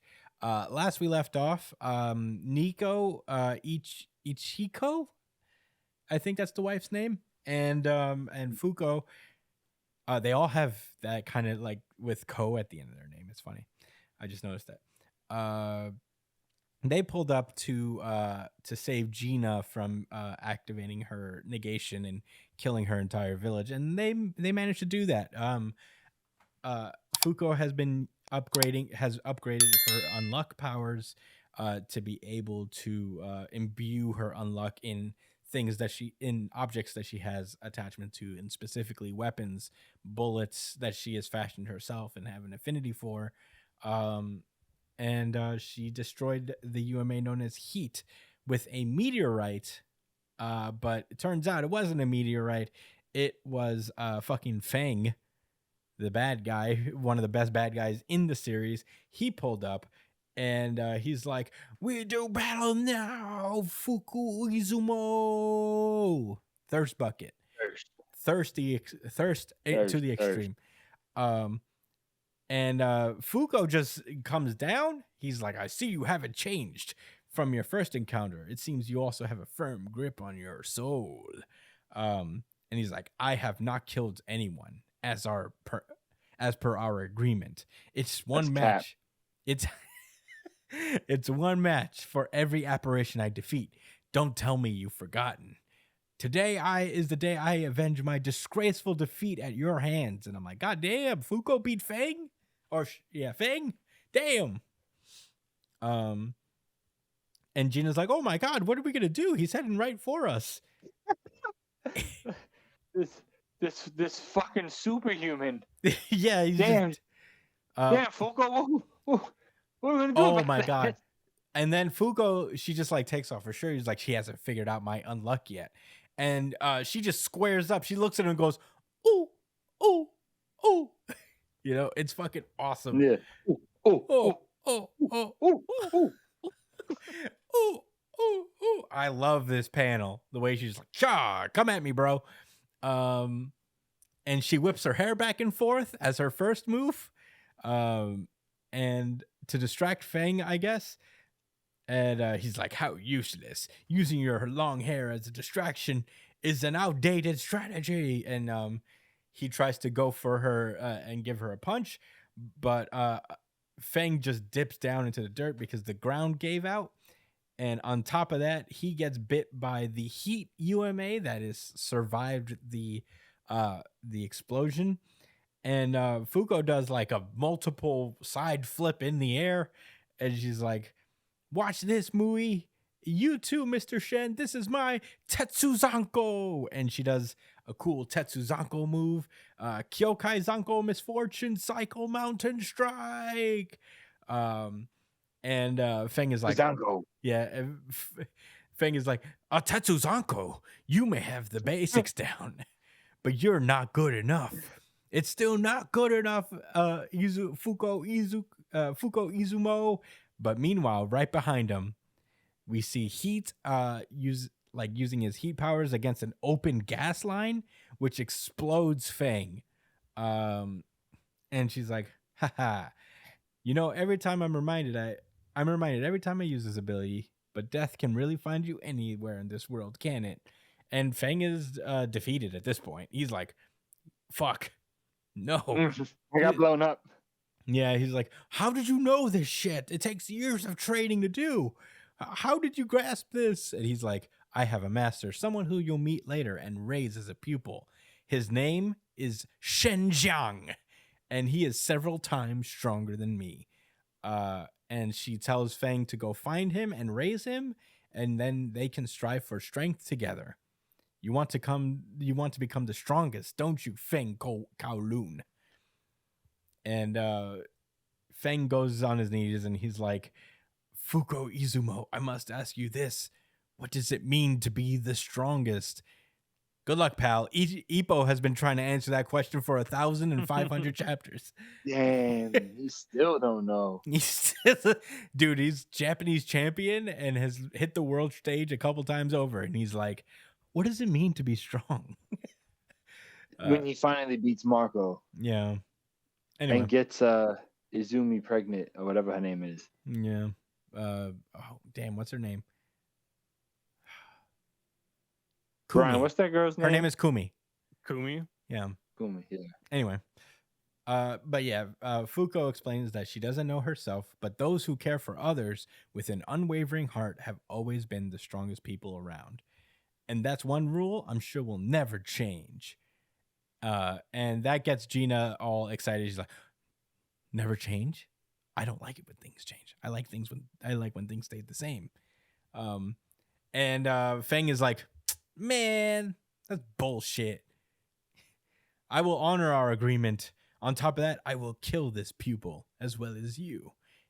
And I will negate what you interpret as being the strongest. And he flies away on a dark nimbus cloud because he's super edge. And at that point, Gina's like, yo, that shit was crazy. And what you said just now was so lovely. I really do want to be your friend. And she's like, I don't know if this unchange of mine will be any use to you, but if I can get strong as you, then that's all I can hope for. And Fuko tells her that she will, so long as those feelings don't change. And Gina gets a new uniform, and Fuko is just crying because she's like, oh my god, tears of joy, I saved Gina. And she's like digging, she seems to be digging something up. And then at the end of the day, she's like, anyway, now we can get started. And the chapter ends with her finding the Apocalypse book. And that's where the chapter ends. Josh, what did you think about Undead Unluck chapter 137? I really like this chapter. I regret that I couldn't give it the RGC like you're about to. Oh yeah. We'll get to that when we get to that. Let me mark that down. It's really nice, Chris. Yeah, I mean, you Really ruined nice. it for me, but Oh, well, that's life, right? So, my bad. What did I think about this chapter, Chris? Well, I wanted Mui to become strong. Mui. Not Mui. You see, that's how gangster Fuko has become. Yo, I was reading this chapter and I was like, yo, she's about to fight Fang. Like, and then she started using her unlock powers, but she was really standing up to him. You know what I'm saying? This nigga's a savage. I remember what he was doing. He wasn't using his negator ability to be that strong. He was just that strong. Period, No, yeah, he right? was the man. He's not a He negator. survived the historic impact. I don't think he was a negator. He was just that guy. He was just that guy. I think he was a negator, though. I don't think he was. I could be wrong about that, though. Brian, could you look that up, please? Yes, sir. His name is Fang. Fang. But yeah, go for it. He did. No, that was that was the kid's untruth that made the girl die. All right. Anyway, So, what did you want to know? Is Fang from Undead Unluck, is he a negator? I don't think He he is was. a negator. Oh, damn. What was he? Unfade. What? Unfade. I actually don't remember that at all. what does that do? How do you guys not know? That was crazy. I remember him just How like do you not know? being the Because I man. don't read Hunter x Hunter. I mean, whatever it's called. Fucking Undead. Unfade renders him incapable of dying to old age. Oh, right. Oh, yeah. I guess. That's really convenient for him. Yeah, that really works out for him. All right. Well, finish your thoughts, Josh. Okay. No. Yeah, Fuko is big fist. That bitch. I will stop you to protect my loved ones. Yeah, she's the best, and she cares about humanity too. I really like this story, and I like Fuko as a character. And now she's strong. I mean, she fought Fang, so that means she could fight everybody else. You're not telling me anything otherwise. The only thing she's missing is a sword. A sword? An unlocked sword. I wasn't gonna say it, but yeah, you know. Yeah. A sword. A sword. With a hard W, yeah. Gina's gonna be a beast. Don't forget what she could do, guys. Yeah, she's essentially Jean Grey Yeah. or something like that. Lit chapter. What do you think, Chris? I know Brian has any thoughts. Josh ruined it for me, but this was my really good chapter of the week. Certified RGC. Certified RGC. Certified RGC. It's just so. I mean, Undead Unluck has been on the rise for a while. I don't remember the last time I gave Undead Unluck an RGC, but this one's definitely earned it. I was just so hyped reading this, and I was just so excited for Fuko. Like, I knew the second that she squared up and she took off, like, she like let her hair loose and was just like, "Kah!" She assumed the position. I was like, yo, this is it. Really good chapter of the week. Probably dopest panel of the week, to be honest. I got so fucking hyped, you guys. I was so excited for this. But yeah, I really love this chapter in a lot of ways. You know, Fang makes every chapter of Undead Unluck better just by being around. He's just such a fun character, a fucking badass. Honestly, one of my favorite villains. I should have said him. You know, and when we were doing Mike's question about who our favorite villains were, Feng is among them because Yeah. he's great. Like his arc was probably one of the better ones in Undead Unluck. So it was really cool of him to show up, and this 2-page spread where she's doing her Tetsuzako. That shit was so fire. I was just like, oh, this whole chapter is so fucking cool. I guess I just like kung fu shit, you know, doing like cool martial arts shit. I'm here for it. Fishman karate. Yeah, Fishman okay. karate. This was probably the best 2-page panel of the week. Oh yeah, Probably. we got to do a panel of the week as well. We give so many superlatives out. Yeah. But yeah, so cool. This was a great chapter. Art wise, it was sick. Action wise, it was sick. I really love it. But anyway, that's my thoughts. I thought it was a fun time. I really enjoyed reading it. Any rebuttals, Josh? No, not in particular. All right. Well, It's just a great chapter. Looking forward to next week. Man, she caught Fang slipping. no, with that heat. The way she used Unluck is so cool. Like, this is exactly what I wanted to. This is going down exactly. This is best case scenario. Yeah, this is really good. This is unbelievable. This doesn't, This Yeah. is crazy. Yeah. I like this series a lot, man. Mm-hmm. I said that a lot already, but Me too. But yeah, that was Undead Unluck. We do have one more segment this week. We wanted to talk about Black Panther. We were supposed to do it at the start of the show, but we forgot. So we're doing it here at the end. This is our quick review of Black Panther: Wakanda Forever. It's been a while since we talked about a Marvel anything on this show. There are reasons for that. And there are reasons. Yeah, going into the 200 era, I don't know if our American Comics division will return. Maybe if I get rich and I can afford all these books at one time. But yeah, Marvel is expensive. Event books are like $5, so that's on top of the billions of X-Men books we read. But that's why I personally haven't been buying books. Also, real quick side note, Comixology has made it a real fucking pain in the ass to buy books. I don't know if anybody else is experiencing that, but it is a nightmare. You have to go to the web browser to fucking buy comic books, which I guess seems like whatever, not that hard, but I don't want to do all that. To remove it from the app, and the UI of Comixology has changed as well, and it's fixing what wasn't broken in the first place. So I was annoyed. So I'm not. That was also a big. It was a big reason. You so This was bad you incredibly stopped perturbed. reading American I was. comics. Yeah, I was bananas perturbed. You're like, I'll show you. Yeah, I was like, all right, well, there you go. You fucked up your own industry. You shot yourself in the leg because you wanted to save what? A Google fee?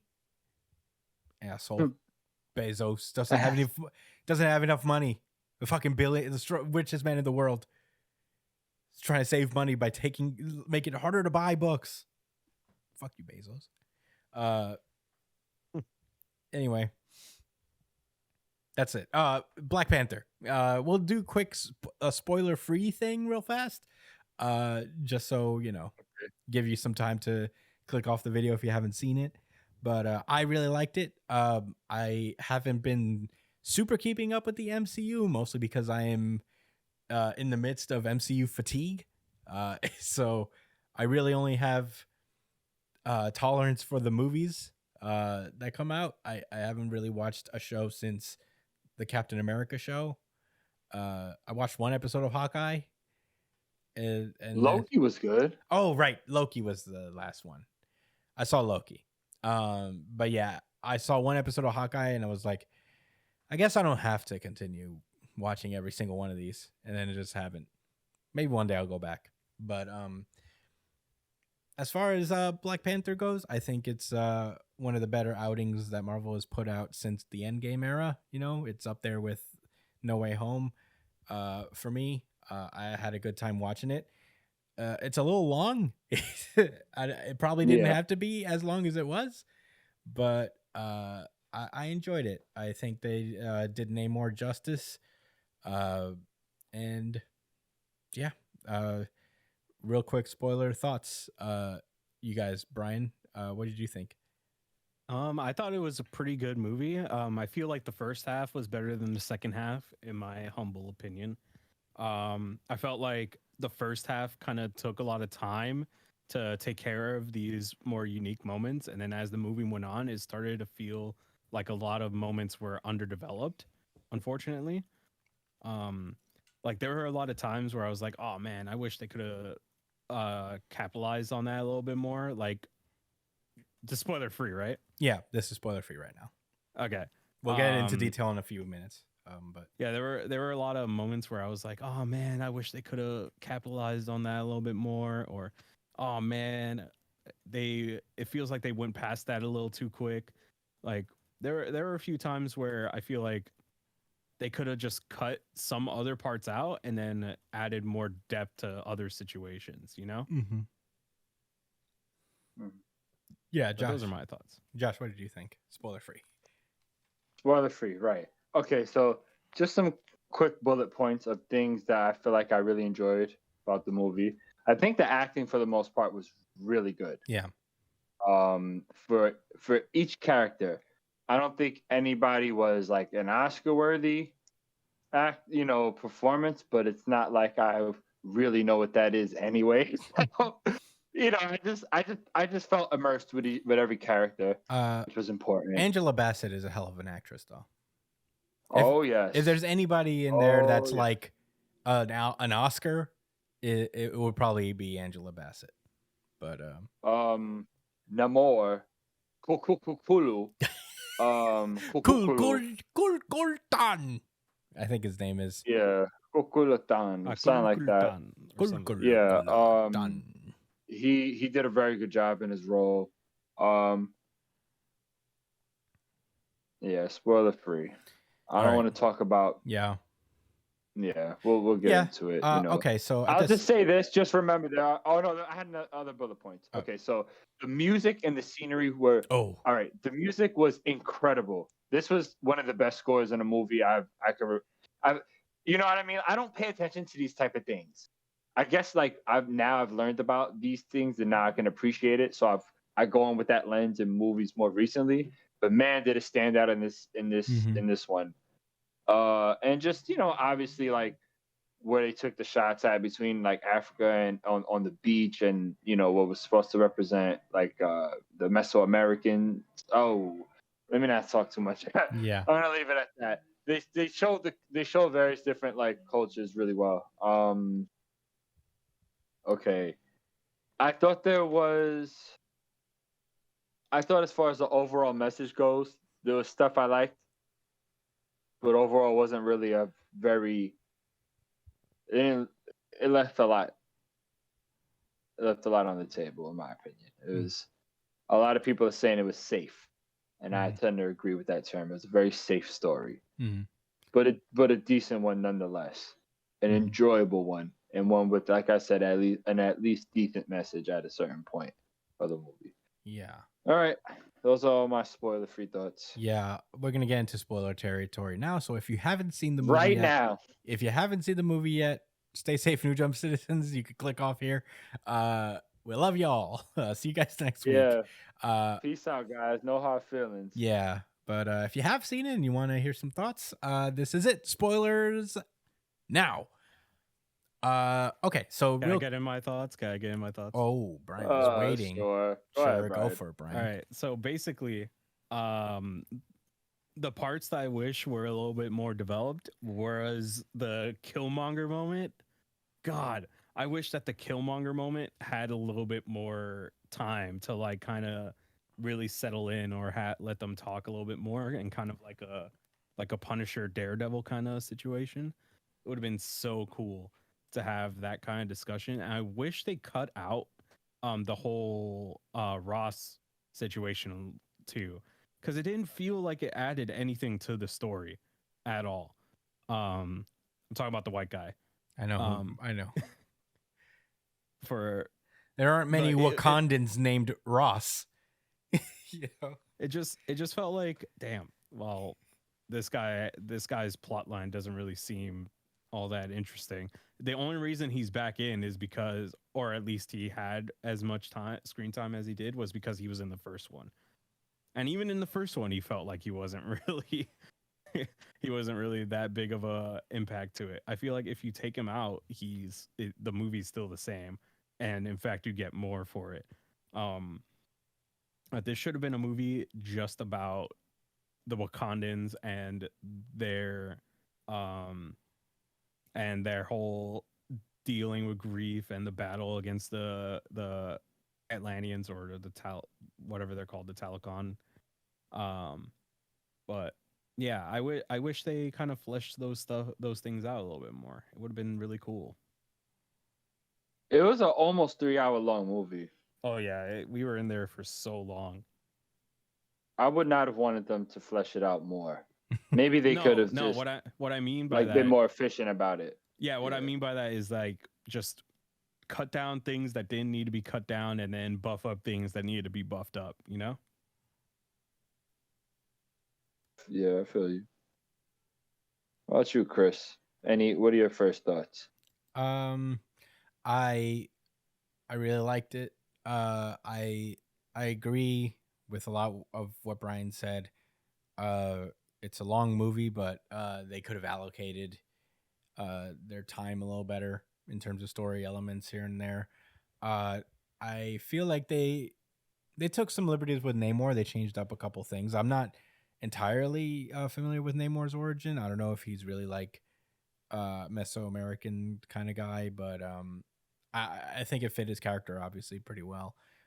It worked for me. The guy who played him was really good. He's not as ruthless as he is in the comics, and that made me sad. He's a fucking beast in the comics, and I appreciated that. But I guess you take baby steps to that. I really liked Shuri's Black Panther. Her suit is pretty fire. I'm not gonna lie. Looks Yeah. pretty great. M'Baku was a really fun character to be around. This is a fun advisor character, and he really fit the role. There's certain. I feel like this movie was like. A lot of this movie wasn't necessarily planned because, unfortunately, we lost Chadwick Boseman. And I feel like that was kind of a sudden thing for the production at hand, because I feel like when they started developing this, they really they had Chadwick still in mind, so they had to switch up a lot of things. And Shuri ended up becoming Black Panther a little sooner than we thought. So what happened? So real quick, unfortunately, so Chadwick Boseman passed away when the script was finished, Right, essentially. yeah. So they didn't start production on it yet. It was just they had to rewrite the entire script Exactly. to kind of fit it. So I give it a couple liberties here and there because they had to do some work to kind of still make it a thing, and not that you could replace Chadwick Boseman, but to kind of put Shuri up in that stage a little earlier than they might have wanted to. So I give them a little leeway to kind of be a little less fleshed out about things, because this is these kinds of things are a long process, and they basically had to start it all over. So with a lot less time, but overall, I still think it was great. I don't know if they're necessarily Atlanteans. If you're like a diehard comic person, I don't know how these changes would kind of affect you. I don't think it should really. They're minimal kind of changes, and they help a lot, I think. There is a name drop of mutant in here, so just another hint. But yeah, the performances were pretty solid all around. I think Lupita did a great job. I think the lady who played Shuri, unfortunately I don't know her name. Angela Bassett, as I mentioned earlier, fucking powerhouse actress. But yeah, one thing I wished, and I guess like at this, you take what you get with these things. It's like this in the comics too. But Shuri's actress is Letita Wright. Letita Wright. I wish that this was a little more involved in the Marvel U. I agree with Brian. I think Martin Freeman's character is like not necessary. I feel like he's just serves as a connection to Julia Louis-Dreyfus's character, Valentina, who just pops in and to be like, I'm important, guys. Watch out for me. Her. Watch out for me. So annoying. Watch out for me, guys. I'm gonna be important soon. And that's kind of her role because she's gonna be the leader of the Thunderbolts. She's gonna be the Amanda Waller for the MCU. She's so lame. She's like such an annoying character. It's a shame because I actually like Julia Louis-Dreyfus. If you've ever seen Veep, she's incredible in that. But she's not great in this, mostly because her character is not great. And yeah, I don't know. They try too hard to make her like a bad guy, And Julia Louis-Dreyfus is not that kind of bad guy, There was a moment when Ross was speaking to her in the car, and he was just like, if they had they had this vibranium, and look how they've acted with it. They've chilled. They haven't tried to dominate everyone else. And then she was like, what if America had that shit? Well, imagine what we do. And she's like, yeah. That would be wonderful. That. Right. I'm like, come on, man. Like, so it's a little stupid. heavy-handed. Nobody legitimately, privately has that much of an American boner. No politician has that much of an American boner. I mean, it's maybe not the politicians, but the people who want to use these powers to, overtake other nations and take their resources. You know what I'm saying? They'd be licking their chops. Yeah. If they get access to vibranium, you know what I'm saying? That's something they'll be able to have a hand in and make a lot of money. So yeah. In any case, that's what it's all about. Yeah, those are all my thoughts. Josh, what did you think about the movie? All right. I got some thoughts. Well, like I said, I think everyone did really well in their roles. Namor was really interesting in this movie. I've known this for a while. As far as the movies go, they are not the comics. We've established that there's a multiverse. There's a multiverse in the movies, multiverse in the comics. All universes have things that happen in their own way. So it's fine when they take liberties. It's all about how they execute it and if it's interesting for me. Right? So Namor, I think they did a pretty decent job with. Like you guys mentioned before, he's from an underwater nation called Talokan, and it's not Atlantis. They don't mention it as Atlantis, and that's a big deal. It's that they've never called it anything else in the comics, as far as I remember. Yeah. Correct me if I'm wrong in the comments, please. And while you're at it, leave a like. That'd be nice.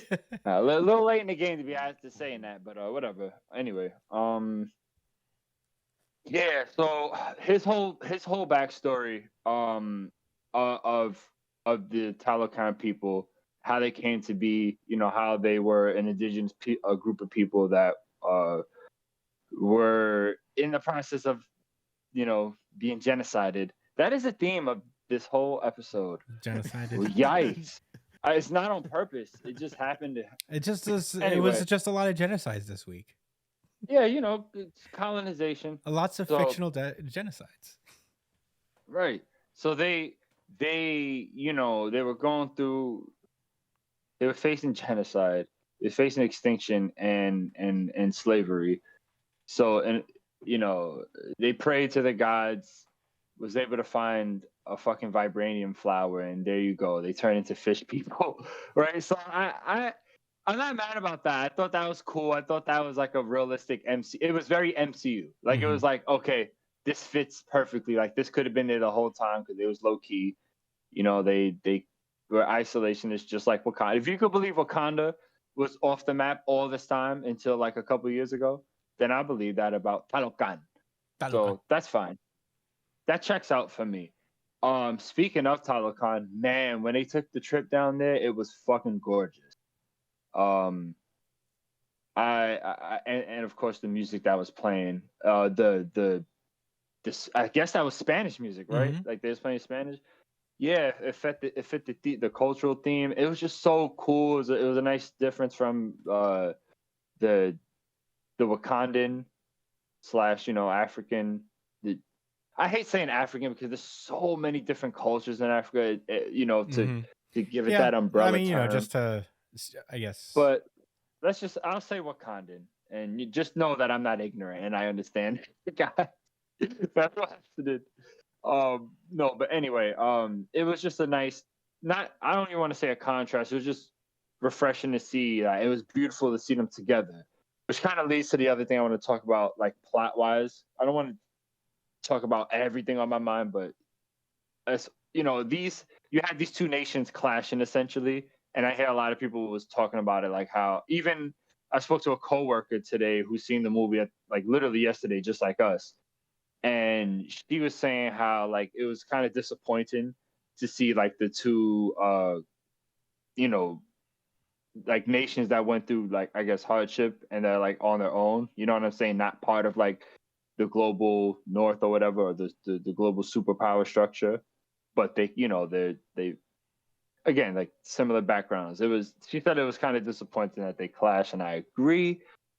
You would have liked to see them recognize their similarities and be like, you know what, we have no aggression towards each other, let's work with each other, which ultimately was the resolution at the end, and that's the message I like. Shuri coming to that decision at the end was, I think, really important for her character. I think she had an arc in this movie. She didn't appear as the Black Panther at all in the beginning, so I was a little skeptical at first. I didn't have any negative thoughts. So I was just like kind of waiting to see how this they was going to execute. I didn't have high hopes, but I thought they handled her really well. She went. They had that early scene where with her and her mom, the queen, where she talked about one. I guess like the mom brought that white cloth out as far as like burning it to represent like the mourning stage being over for T'Challa passing away, and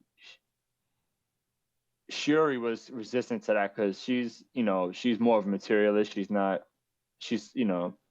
not religious. She resists those thoughts like and beliefs, and she rejected it and said how she was upset that she'd rather see the world burn, and that was important because later on in the movie, like Brian mentioned before, they had that scene with when she becomes takes the liquid to become the Black Panther.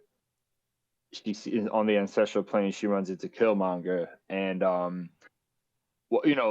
he tries to explain to her that like, yo, like the reason you're seeing me is because of your intention, which was for vengeance, right? And that's how Shuri was feeling at the beginning of the movie when she talked to her mom, that she didn't like, she wasn't right, like she felt like if she would let it go, she would like want to tear everything apart, and she wouldn't, she'd be irreconcilable. Yeah. Yeah. Thanks.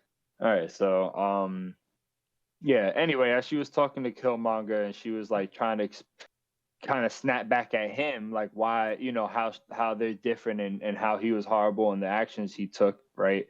You started like they had that visual effect of the room going up in fire. Right. And again, you gotta remember the theme of how she was like saying how she wanted like the world to burn, which was very similar to Killmonger. He was just like, about action and was ready to do whatever it took. to put himself and the people he cared about in a position of power, even if it meant, burning down the world. Yeah, I get it, right? This is the theme with the fire. So at the very end, all right, and when we, at the end of the movie yesterday, I kind of felt a little hollow, like, damn, like it ended so sudden. But it was supposed to be like, I thought it was like a nice memorial again for Chadwick Boseman, with Shuri mourning like on the beach and finally burning that towel. But I thought it was super poetic because that was her growth when she ran. When she fought Namor, she could have killed him and took vengeance and just said, fuck it, I'm gonna go about it how I feel. And she thought about it and changed her mind and decided to get past the grief and move forward and think positively, because war is not positive, especially not with these motherfuckers that got vibranium in a whole ocean. Yeah, that would have been bugged out.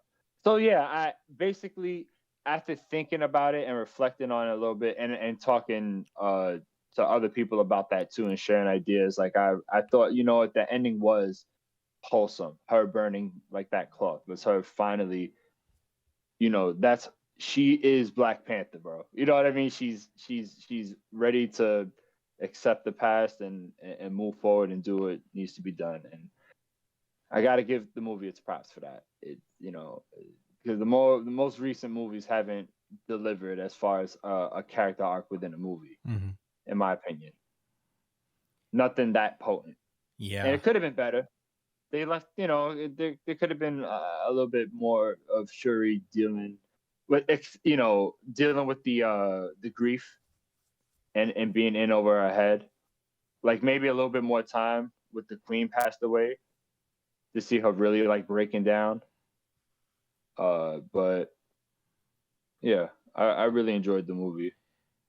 Yeah, same. Plus points. Yeah, the Queen dying was kind of like oh yeah, she's dead. Well, now let's go fight Talokan. Let's go. Talokan. Happened so quick. Yeah. Yeah, Namor was gangster. He was fucking everybody. He was up. great. He looked like Superman out there. Yeah. It was really nice to see Namor. Yeah. Well, think Captain America could beat him? They were teammates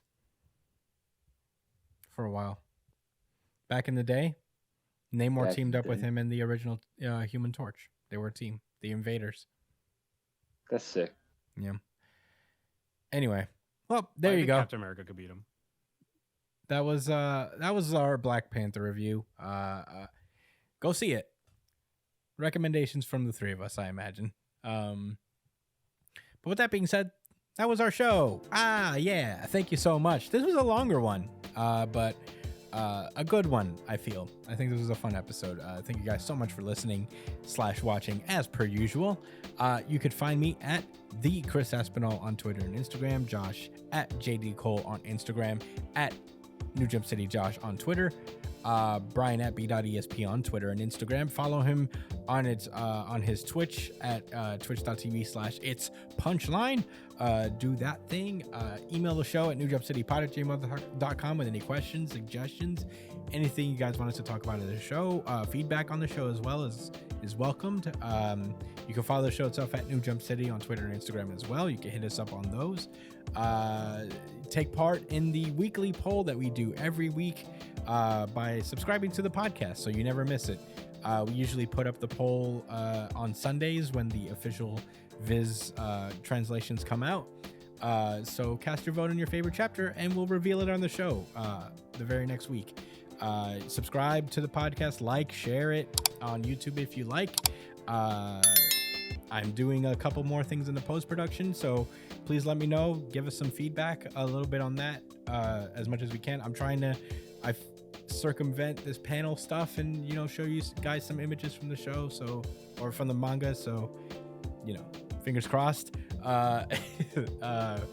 Do that. If you prefer audio podcasts, we are on everywhere you listen to podcasts, iTunes, Spotify, Google Podcasts, wherever. Give us a subscribe. Give us some 5 stars if they're available. And yeah, that's it. We'll see you guys next week. Stay safe, New Job citizens. Peace out, guys.